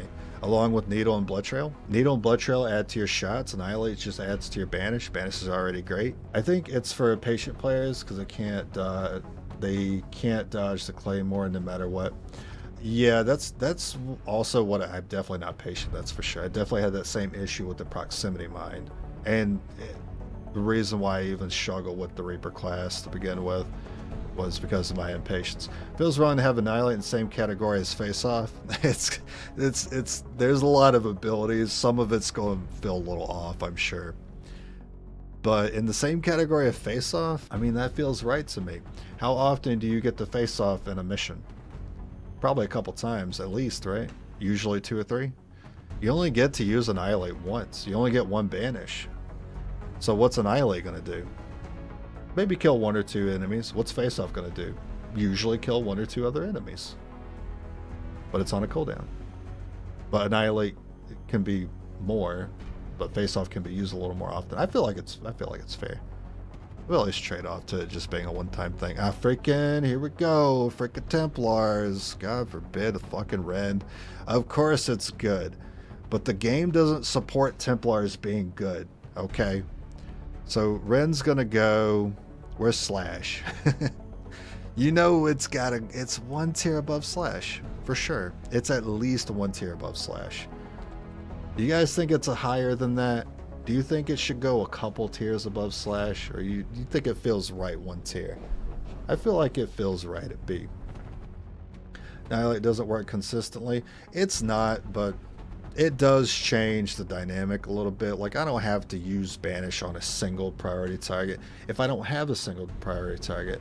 If I instead have 4 codexes and I can take my chances executing all of them because the mission didn't give me a gatekeeper to use a banish on, then it can be good in that scenario. Ren is 100% better than holo targeting or volatile mix. All right, where are those things? Holo targeting, volatile mix. I agree with that. All right, comparing it to everything else here. Hey, you know what? What about Ren versus Bladestorm? I feel like that's a tough one. That's a tough one for me. Still Bladestorm, okay. It does feel like this does feel better when I compare it to everything else. Fucking holo targeting. I still feel like I rate holo targeting too highly. It does feel like the odd child here, doesn't it? I'm sorry, holo targeting. I'm sorry. We're still friends, right? Holo targeting, we're still friends. Alright, Volt. Alright, this ability sucks. It takes setup, so you get a ranged attack. You get to fire a little spark at somebody. It does what, 2 to 5 damage? And you need a charge of focus. Alright, let me explain this real quick. Templars can get focus when they rend somebody. Do you have to kill? I think you have to get a kill with rend, which is their version of Slash. They get a focus. If they get a point of focus, they can use Volts. If they get 2 points, which is the maximum right now, it can go up later, then the Volt can target an enemy and hit, I think, 1 or 2 other enemies nearby, and it does 2 to 5. It does more if it's a psionic enemy. It'll do more against sectoids, for example.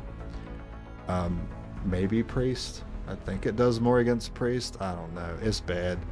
It's necessary. It's a necessary evil, though. We don't have a ranged move with Templars. You think we're going to auto-pistol everything to death? No way. Is it in B tier? Does Volt go in B tier? Does Volt go in C tier? I feel like it goes in C tier. Soulfire is S+, 100% to hit, 100% damage. Problem is, it's lack of damage. That's the issue. It is damage, but it's not much. It's similar to it's too similar to Combat Protocol. Where is it, by the way? It's with Combat Protocol. I mean, it doesn't do anything extra to mechs, but it also has the heal. So it's, to me, it matches. You think it's a D? It is pretty bad. I didn't think it'd be that bad though. It's as bad as, well, I mean, these technically aren't bad, but it's in the same tier as these. Volt versus Insanity feels kind of like that's where it should go. Insanity is 2 to 4 with a negative effect. Volt is 2 to 5 with a negative effect, extra to psi units. Feels right to me. Lightning Hands seems like on its level. Yeah, but Lightning Hands is a cooldown, and it's pistol damage. Also, Volt never misses. I mean, sure, it sucks, but it's guaranteed. Lightning Hands ain't guaranteed, and it's cooldown. Volt does require setup. I don't know. I just feel like they both suck. Sustain is F. Nah, Sustain's not F. It is bad, but I don't think it's F. What the heck is Solace again? Nah. Solace is the one that creates the area of no mental effect. I get more out of Solace than I do Sustain. Okay, thank you. Yeah, the area of no mental effects. Gotcha. Actually, they kind of both belong there. Not as much in F tier as I thought there would be. There's a shit ton in E tier. There's definitely a lot more good than I remember. What is this? I read this as Sag because I'm always Sag with these guys. Focus. This is not an ability. It's just their thing that they do. They just get focus. I don't know if I can trash. Put it there. Psyblade, Parry. All right, Parry. Parry's pretty good.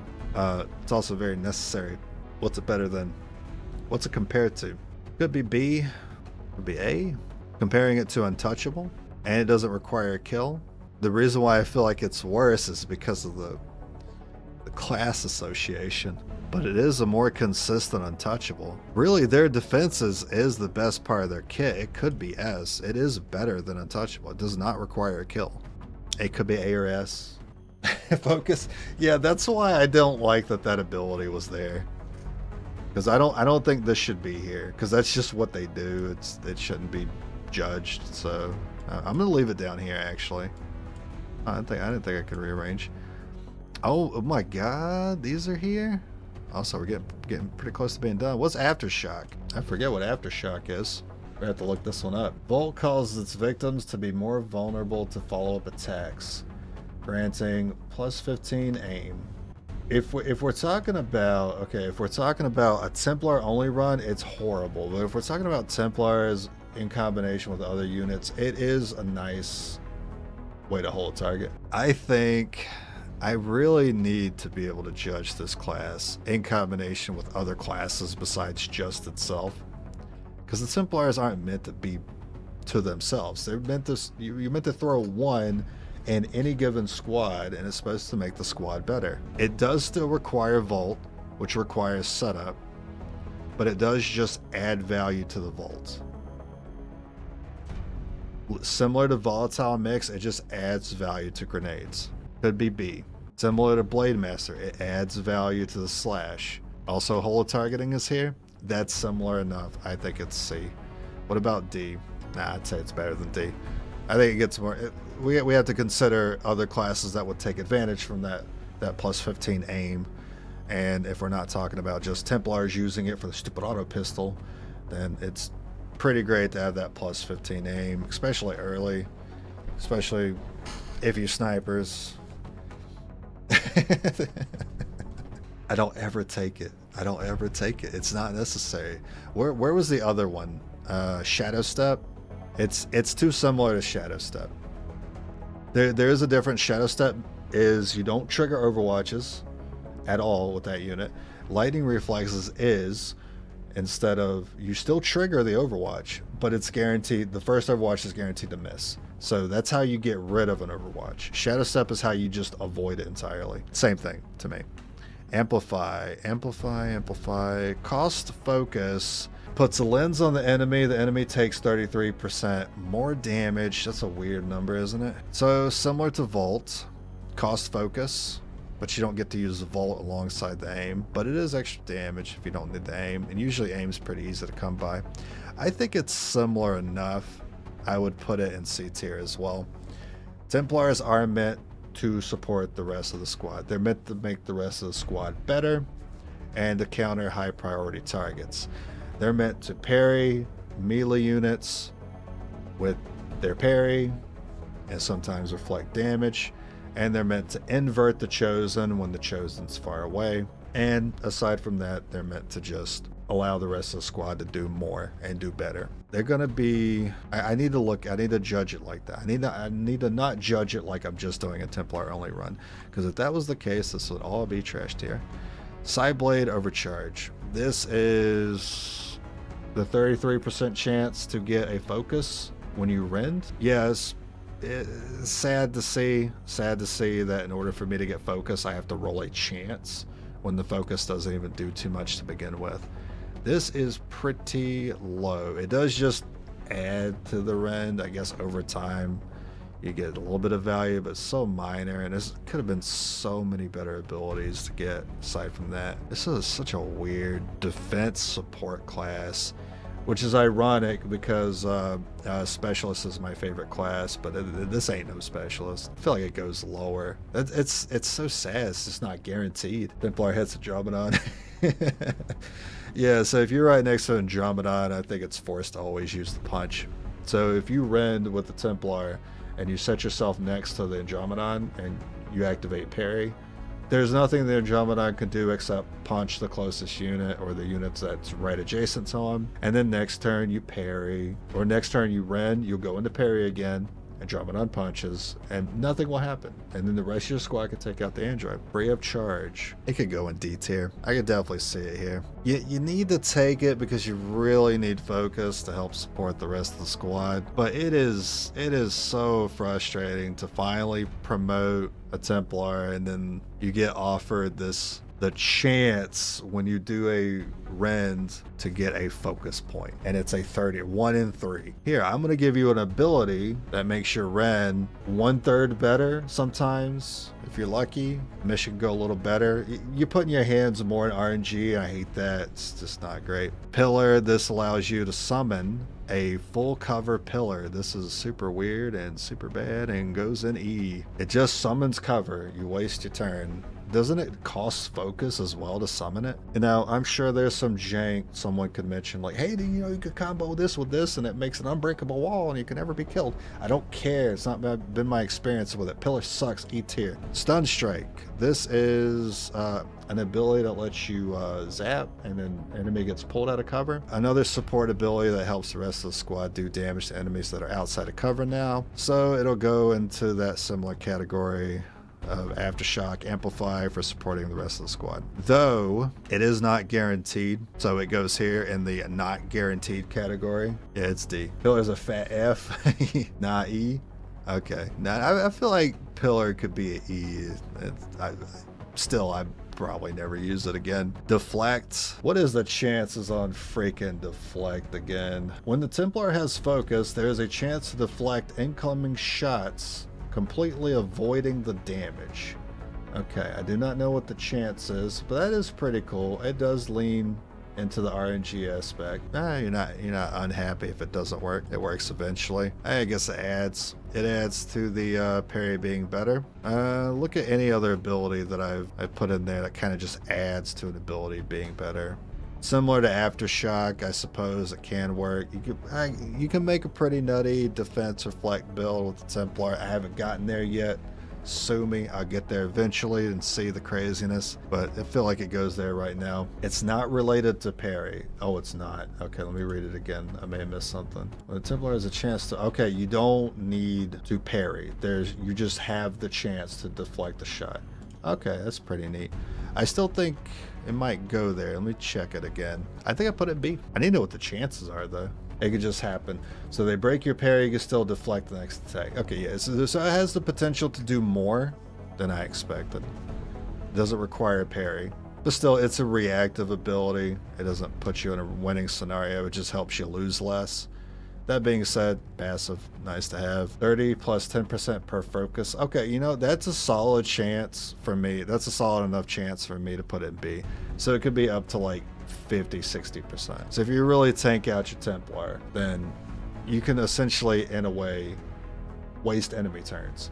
Similar to how specialists do that with healing. All right, what is next? Channel. Okay, so when enemies die, they leave a little orb of focus that you can pick up, like a loot drop. This is actually good. I fucking hate it personally because I don't like running for extra loot.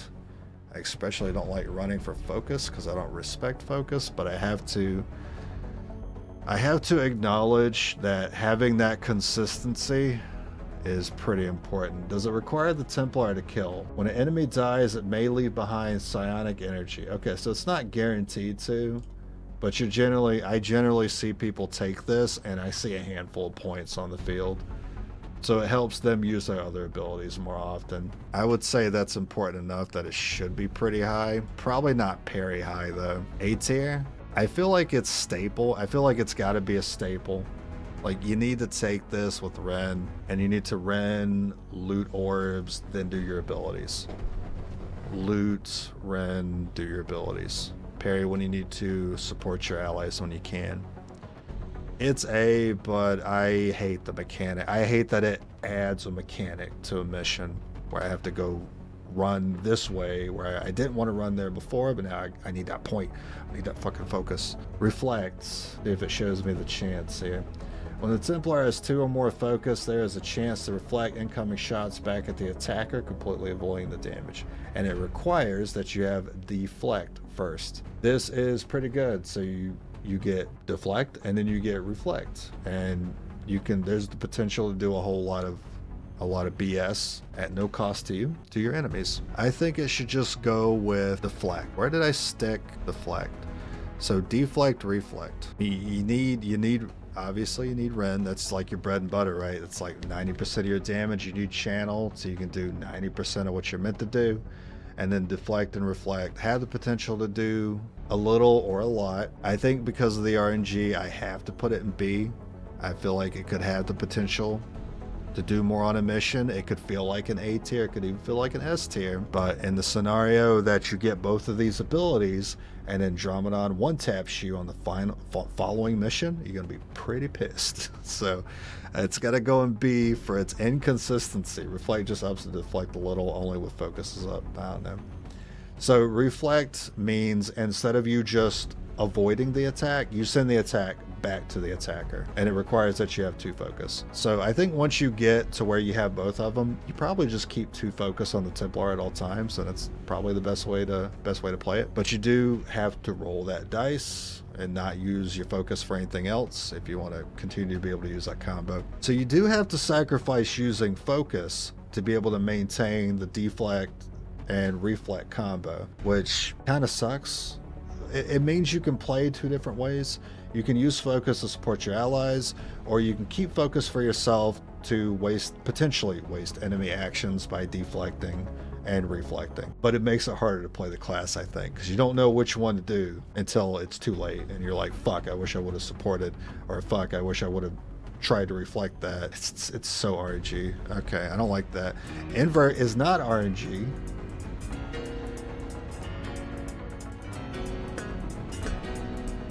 Invert is great. Invert goes either S or S+. If you like Templar, if you play Templar, it's probably your favorite. I wanted to do that at the Insanity skill.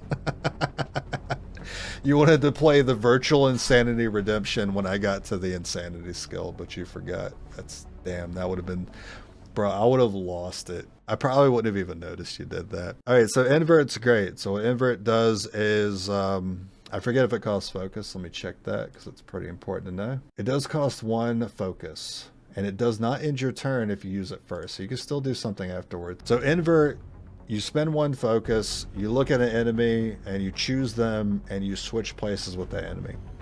So it is great for chosen, high priority target, usually, maybe ruler, and you still get to do an action afterwards. That's pretty great. Is it great enough to stay in S? Again, adding to being able to support the rest of the squad. What's better for supporting the rest of your squad than just bringing the high priority target to the rest of the squad, right? With Invert, I think it's up here with Parry. I think that does exactly what the Templar is meant to do, and to great effect. And you still get an action afterwards. It doesn't end your turn. Deep focus. All right, deep focus increases your focus maximum to 3.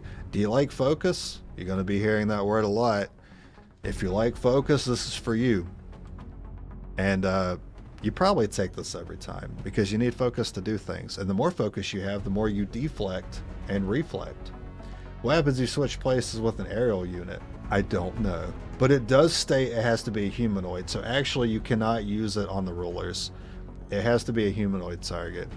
Let me double check that. And the only flying enemy off the top of my head is the Archon. It just says enemy unit. It doesn't say humanoid. Yeah, I have no idea. Maybe you just appear in the air and drop down. Or if you're flying, that'd be funnier. I don't know. I've never done it. Deep focus. I think you got to take it. Supports everything else. It allows you to use more abilities more frequently, hold more focus, allows you to get more out of your reflect deflect. Is it on par with those? Is it on par with channel? I'm really putting channel above those two, huh? Yeah, that feels wrong. But I feel like you really need channel. I feel like having the channel is more important than having the deflect and reflect combo, just because of the inconsistency of the combo. Imagine using it the other way. Jump from a high roof, switch places, watch the enemy fall. If there was some way to set that up, you can't just like mid-jump be like, invert, and then bring them in your position. That would be fucking funny though. Alright, Arc Wave. People tell me this is trash. I tend to agree. So Arc Wave is a rend, which is your slash, by the way. Generates a wave of psionic energy in the direction of the attack. Damage increases with focus level. I don't know the damage, but I do know the AoE, and it doesn't go that far. And it is an arc, so it does like an arc from where you slashed. And you can aim it based on where you rend. So if I rend here, the arc goes that way. If I rend here, the arc goes that way. There's generally... you might hit one other enemy with it. It just adds to your rend, I suppose. Just makes rend better, but you're rarely going to hit anything else. I suppose it could. It's going to go pretty low, I think. Just adds. C? Should it go lower? I don't think it's as bad as these two. I really don't. And once you don't need overcharge at all if you have channel. If you already got orbs just on the field, you don't need the 33% chance to overcharge. You should just get whatever the other option is, which I don't remember. You can take overcharge, pillar, or stun strike. Oh wow, that's sergeant's the worst rank. That sucks. It's usually when they start getting good. It does look kind of cool though. They can destroy cover, don't quote me. Yeah, I don't remember if it does. I've only seen other people use it, but I see it not getting too much value. It does just add to the rend. I guess it makes it a little better or whatever. Exchange. This is like invert, but it's for allies. Yeah, I don't know how you use this. I don't know how to use it. I don't know the super cool big brain cool guy strategy for how to use exchange with an ally to make the encounter go by better. Couldn't tell you. If I needed to get a Templar somewhere else to the position where the other ally is so they could parry, does it end the turn after you exchange? Exchange locations with a squad mate costs 1 focus, does not end turn. Okay, so it doesn't end your turn. Alright, well, okay, you go in E tier. It's no invert, that's for sure. I don't see it. I don't know what I can do with it yet. Arcwave is amazing with the ability that allows you to attack again while you kill the target. Perfect setups with hurting next target. It just doesn't go far enough. It's not. It doesn't hit enough, I think. The only thing I could see is using it free from a Viper. I wonder if that would work. I wonder if you just exchange places and then now you're the one being grappled.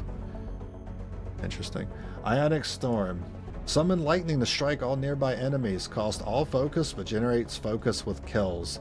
This is a fun ability. I like Ionic Storm. You can potentially just get all your focus back after using it. And I believe it might do more damage with focus, but that's not shown here. Void Conduit. Trap a humanoid in a psionic prison. Oh, this is the one that mentioned humanoid.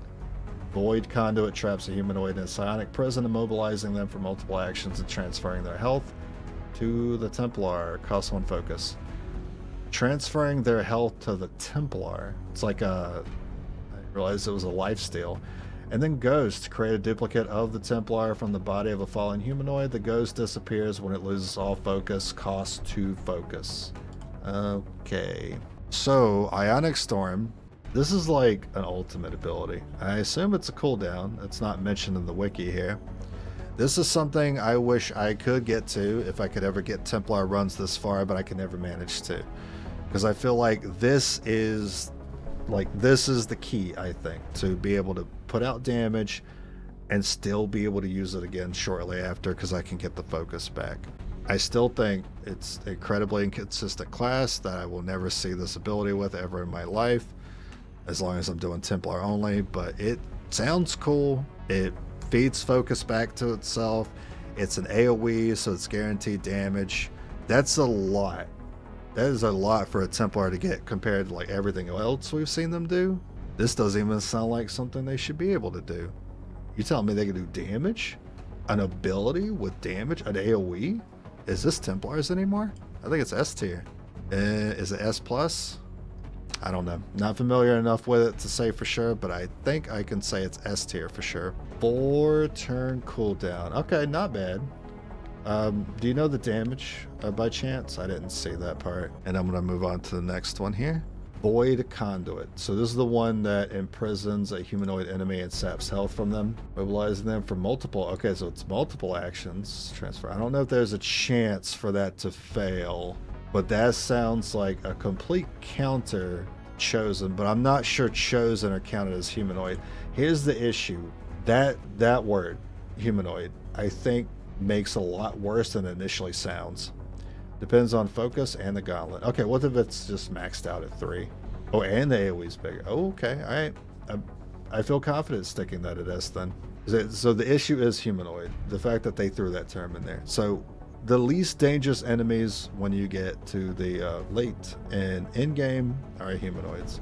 I don't know what to tell you, man. You shouldn't be struggling with humanoids by the end of the game. The worst thing they throw at you is Shield Bearer, Priest. You got Shield Bearer, Priest, Officer, Stun Lancer, Grunt Trooper, Purifier. Generally, these enemies are not a priority threat, but I suppose it's nice to be able to stun them, and it's for multiple actions. I guess it's okay. I just wish it was a little more less restrictive by mentioning the humanoid part. And I'm pretty sure the Chosen do not count as humanoids. If I could use this on the Chosen, I would at least put this up a tier instead of where I'm actually going to put it, which is going to be match it with Deflect and Reflect, or is it worse?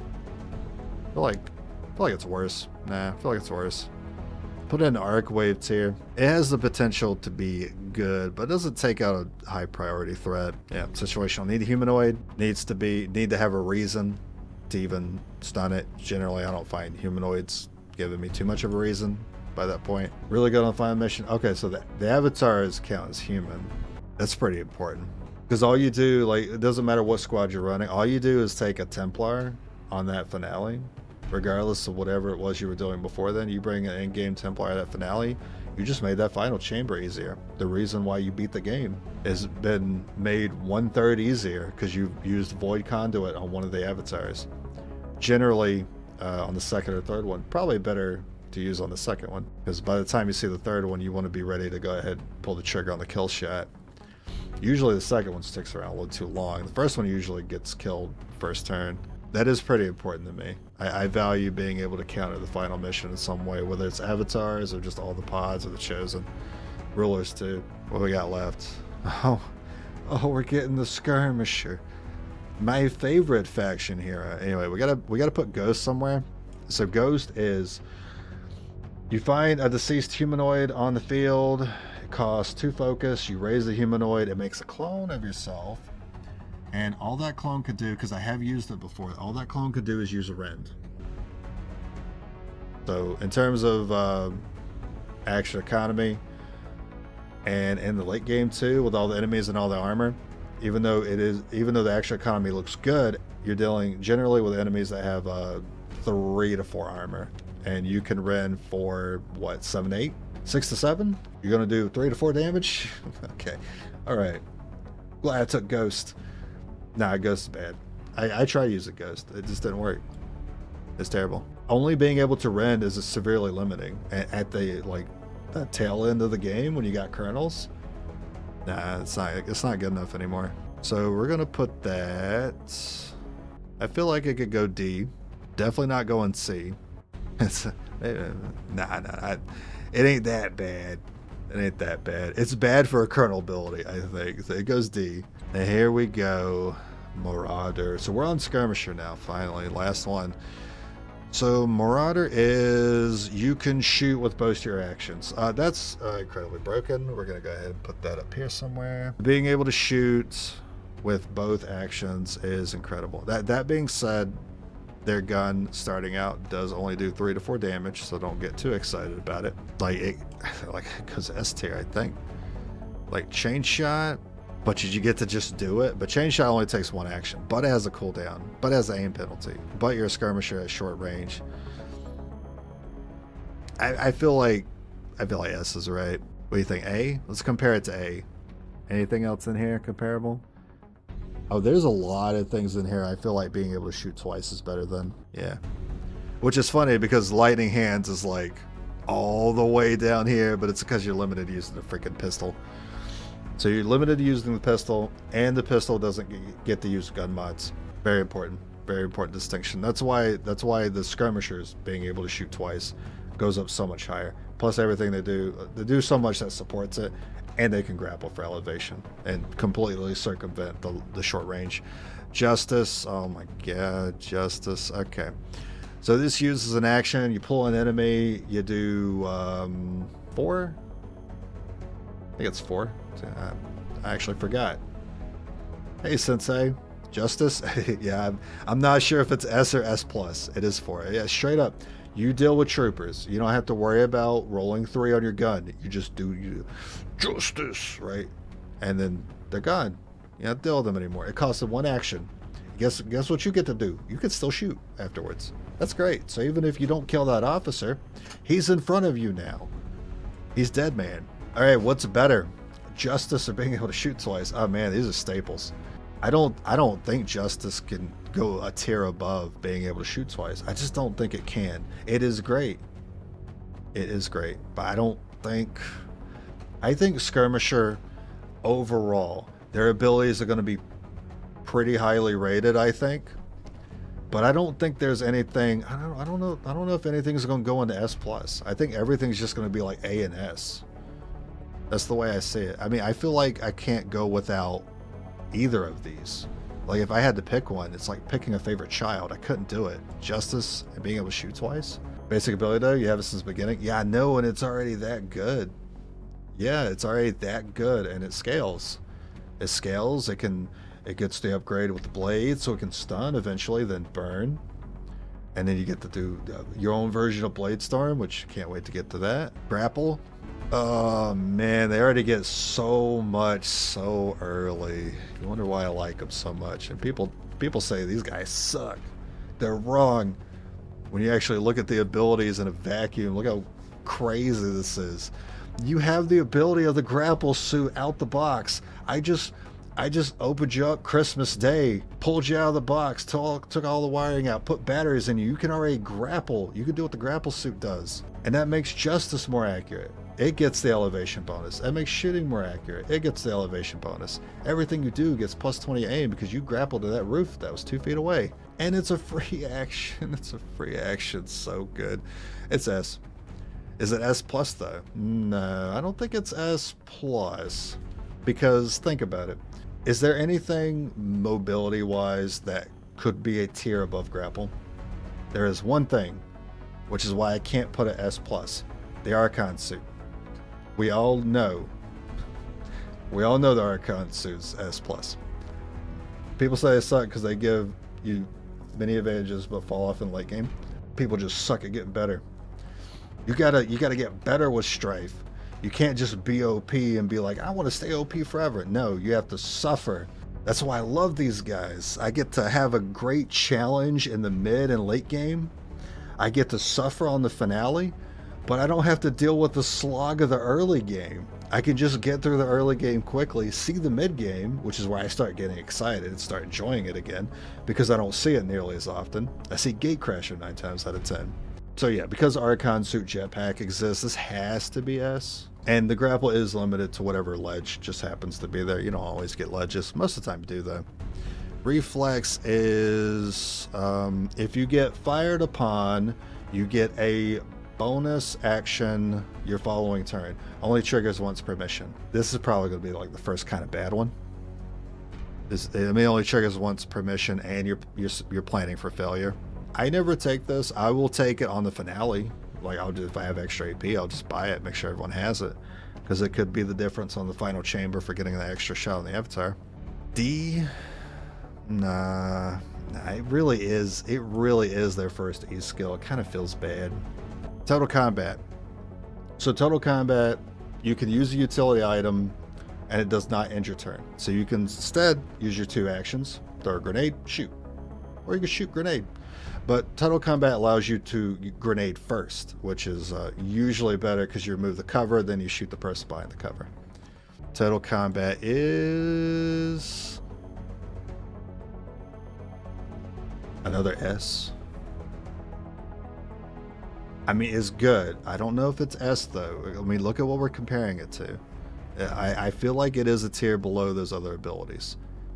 So let's compare it to everything else that's here. Does this feel right to me? Total combat Salvo. I mean, is that exactly what it is? In a sense, it is Salvo. It's still good. A tier is not bad. It's great. That feels absolutely right to me. Yeah, I agree that Justice is better. Wrath, however, the opposite of Justice, where you come in like Batman and you bring the justice to them. You don't say, get over here. You say, I'm coming to you. And you shoot them with the grapple and you chase them. You still do the 4 damage when you approach. A little dangerous though, because you're putting yourself out of position. Where it's good though, finale. So, or reinforcements, I guess too. Or if it's the final pod and you don't have to worry about popping another one by accident. So if you have Reckoning, which is the Bladestorm version for the Skirmisher, you go in with Wrath and you're in the middle of them. And then you can just Reckoning everything next turn. That's where it gets a little better. Fucking F.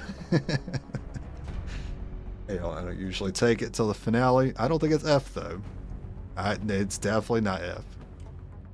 Could be D. fucking F. Now, if you don't need to advance that far and your enemies are close to you anyway, Wrath might be a good way to advance to your objective as well, or to get you back in a position with the rest of your squad if you're falling behind. It has its situations outside of like these very minor, like very uncommon situations. It could be D. Could it be C? Nah, it's not C. It's D. E. I use it on the finale at the end of the Skirmisher run. 0 in, so for every shot, subsequent shot, that's the word they use, that you take after the first shot, if you're shooting the same target, you add 10 aim. So you shoot at 70%. If you shoot that same target again, you shoot at 80%. If you can get more actions with that unit and shoot them again, it'll keep going up. So if you have combat presence or Inspire, and you can keep making that Skirmisher shoot the same target. That chance will keep going up. That being said, it's pretty minor. It's a self-holo target, basically. Where's holo target at? Down here, compared to everything else here. I mean, it basically is self-holo target, but it can keep going up if you need it to. If you have the way to do it, like bonds help too. So like bond actions, yeah, it's above Wrath. Yeah, it feels right. Be one tier above Wrath. Whiplash, I fucking hate, and I'm sure you all hate how inconsistent Whiplash is. Despite what the chances tell you, I feel like it's a goddamn lie. You tell me 70, 80, I feel like it's a 30. I feel like it is the inverse of what they tell me. If it's a 90, it's a 10% chance to hit. If it's a 30% chance to hit, for some reason it'll hit. It'll just hit on the horrible shots, but it will not hit on good shots. Whiplash is lightning hands. That's true. It is lightning hands. It's only once per mission, but it does counter max. But where is lightning hands?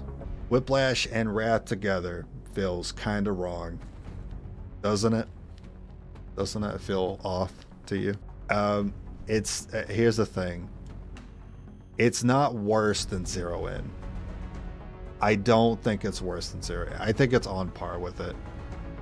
It is nice to have early on when you get introduced to mechs, because it is just a one tap on the mechs that you're introduced to at the beginning of the game.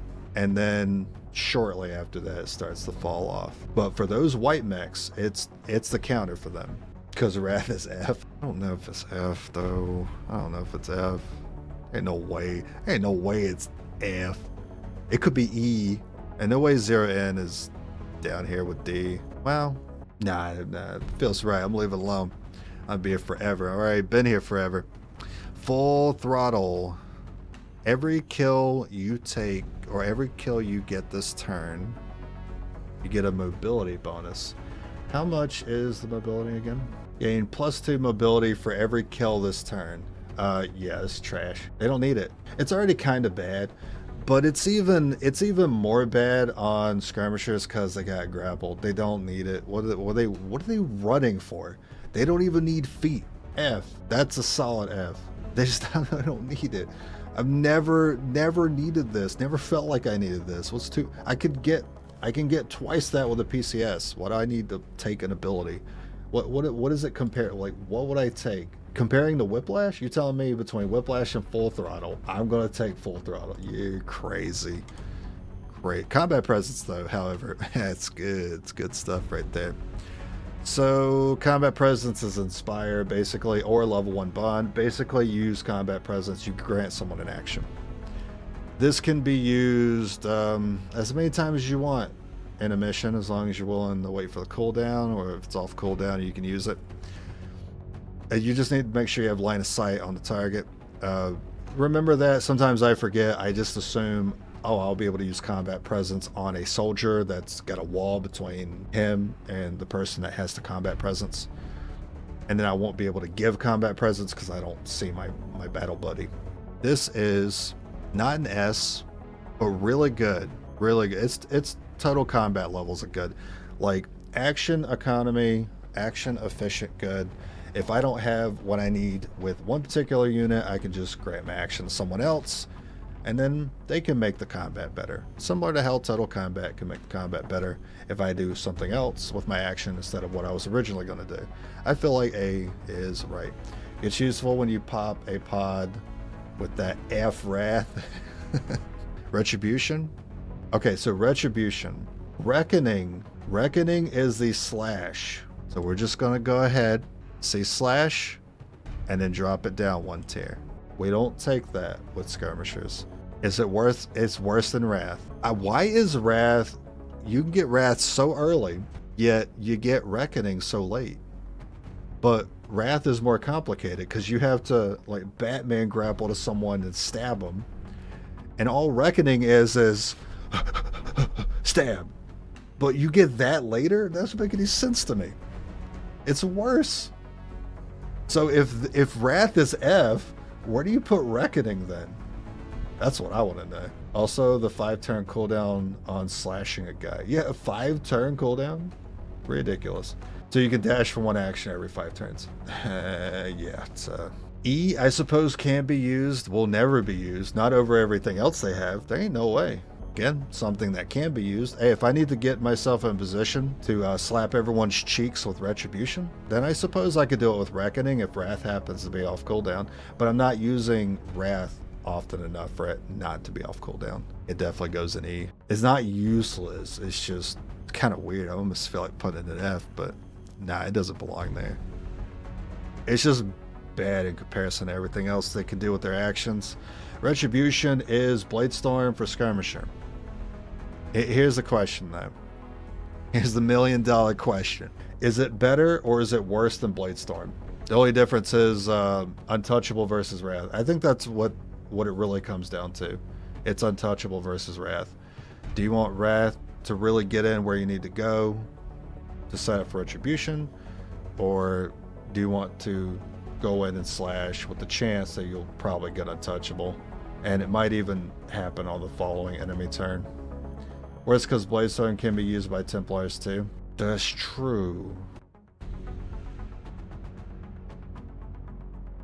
Down you go. Still good though. Still nice to have, especially when you have the stun upgrade. That is a very good point. Templar with Bladestorm is so much better than any other class of Bladestorm, and that definitely puts Bladestorm up above it. I don't think it makes Bladestorm S. Now that I'm thinking about it, I'm wondering if it does. I mean, we're talking about 100% to hit with red with Bladestorm. Nah, Templar suck. Alright, Interrupt. So this one's going to be tough. Same with Battlelord. I'm going to have an issue judging these. So I've had this, I don't know if you guys have experienced, I've had this very annoying bug happen, specifically with Battlelord, but I think it's happened with Interrupt as well. I activate Battlelord. I'm on the final chamber of the final mission doing a 4-man Legendary Man Skirmisher only run. I have 1 action remaining. I have multiple enemies on the screen. I use my last action to activate Battlelord. The enemies then take their turn. An enemy does something, and now Battlelord kicks in, and my Skirmisher gets to do something. So I do something, I don't remember what I did, and then the next enemy goes. And then I did something else.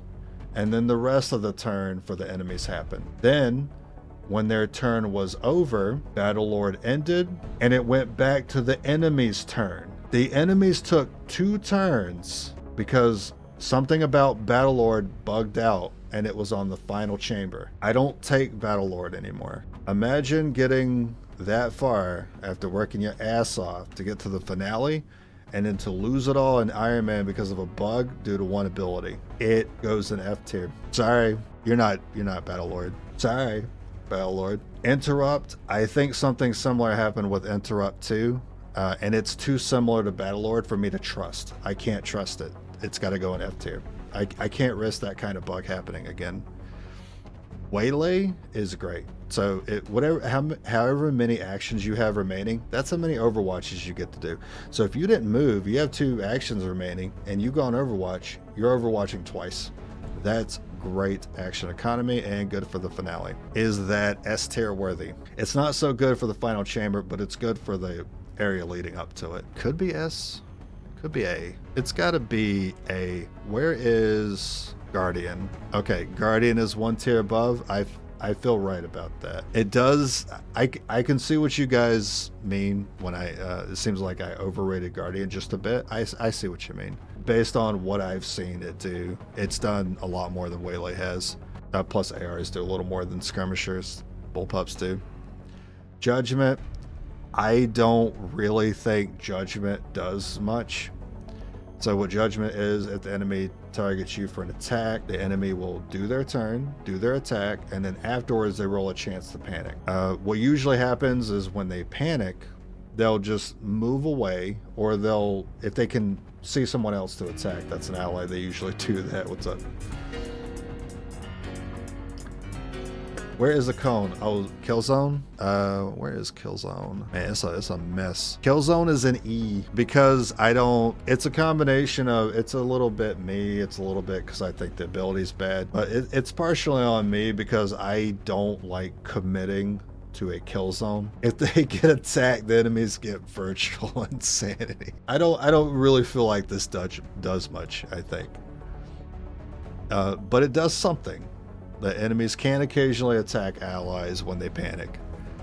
And this is going to be really hard to I don't think there's anything that I can really compare it to. Insanity, I mean, it's passive, but it's not consistent. It doesn't do damage. It has the potential for something to happen. Stun Strike has the potential to have something happen.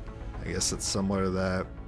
I don't think it's E. I think it's D. I didn't think I'd be filling out the D category. I was struggling to fill that tier out. So how wide is it? A lot of A's, a lot of E's. There's a lot of A's and a lot of E's. So there's actually a good mix of kind of bad abilities and really good ones. I think overall there are a lot more good abilities in this game. All right, Manual Override. Feels wrong to have kill zone as E and Waylay so high. Yeah, the class associated with Waylay I feel like it's so much better for it. Kill zone means I have to play sharpshooter. I don't like playing sharpshooter. I actively despise playing sharpshooter style. If I waylay, I'm always in a much better situation than when I kill zone. When I am in a shit situation, I can see myself using kill zone. But when I'm always in a good situation or any situation, I'm always happy to use waylay. And I have to compare, do I want to use kill zone? Or do I just want to kill things on my turn? Because I have things like Death from Above, Serial. I could take a really good shot and probably hit it instead of relying on my Overwatch. I might even be in a squad site scenario where it won't even be that accurate. Plus, I just don't like camping. Like, Waylay is camping, I suppose, but it's easier to move up in Overwatch when you got Grapple and when you don't have to use 2 actions to lay down a kill zone. Manual Override. This one used to confuse the hell out of me. Here's what I thought it did when I read it, and here's what you probably think when reading it. I'm going to read it to you. Manual Override. Lower all ability cooldowns by 1. What does that mean? It means it's a passive, right? Wrong. It's not a passive. It's an ability you activate, but you can activate it as many times as you have actions. It's not even once a turn. If you have 2 actions, you can click Manual Override twice. So if you have, in my situation, I had Saturation Fire, 5-turn cooldown, I believe. I would use Saturation Fire. Next turn, Manual Override. It's now down to 3. My turn ends, I'm now down to 2. Next turn, Manual Override. And then on the following turn, I have Saturation Fire already. That's awesome. I used to think it sucked because I originally thought it was a passive. It's not a passive. You have to activate it. And then I thought it was once per turn, and then I noticed I was able to click the button again. I was like, didn't I just activate this? Why can't I do it again? I guess I'll do it again. And I was like, wait a minute. I could just keep doing it? That's amazing. Because then you do combat. There's always a space between combat where you just manual override and do combat again and you're off your cooldowns. That being said, I think I would still slightly prefer it if it was just a passive and all ability cooldowns were lowered by 1. Just a slight preference, but I still think it's great. B? Because it is B. It is B good, that's for sure. Is it A good? To be fair, if it were a passive, it wouldn't be a manual. Somebody activate the curse. I deserve it. I've been made a fool of.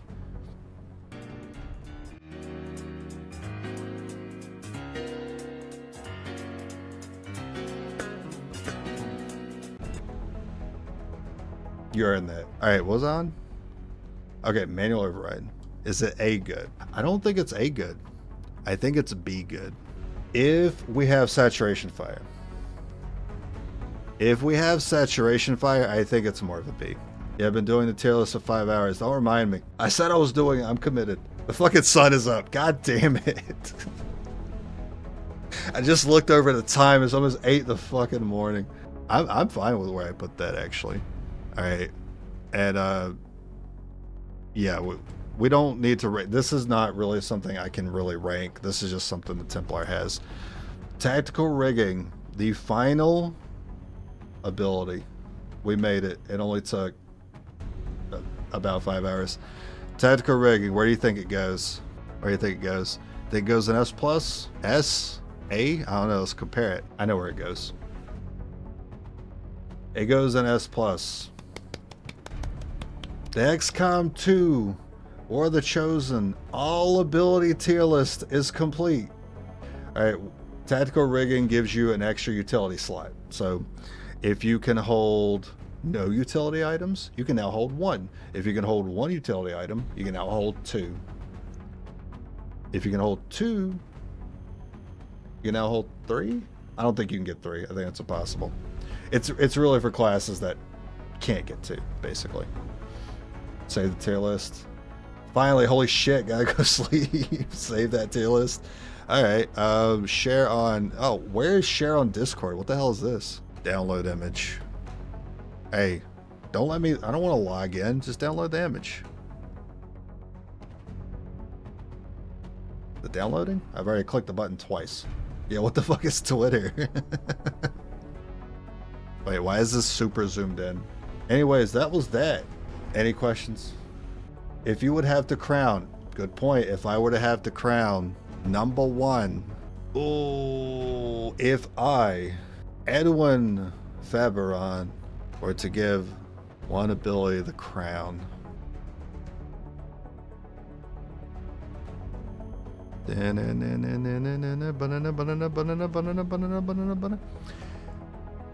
Rupture.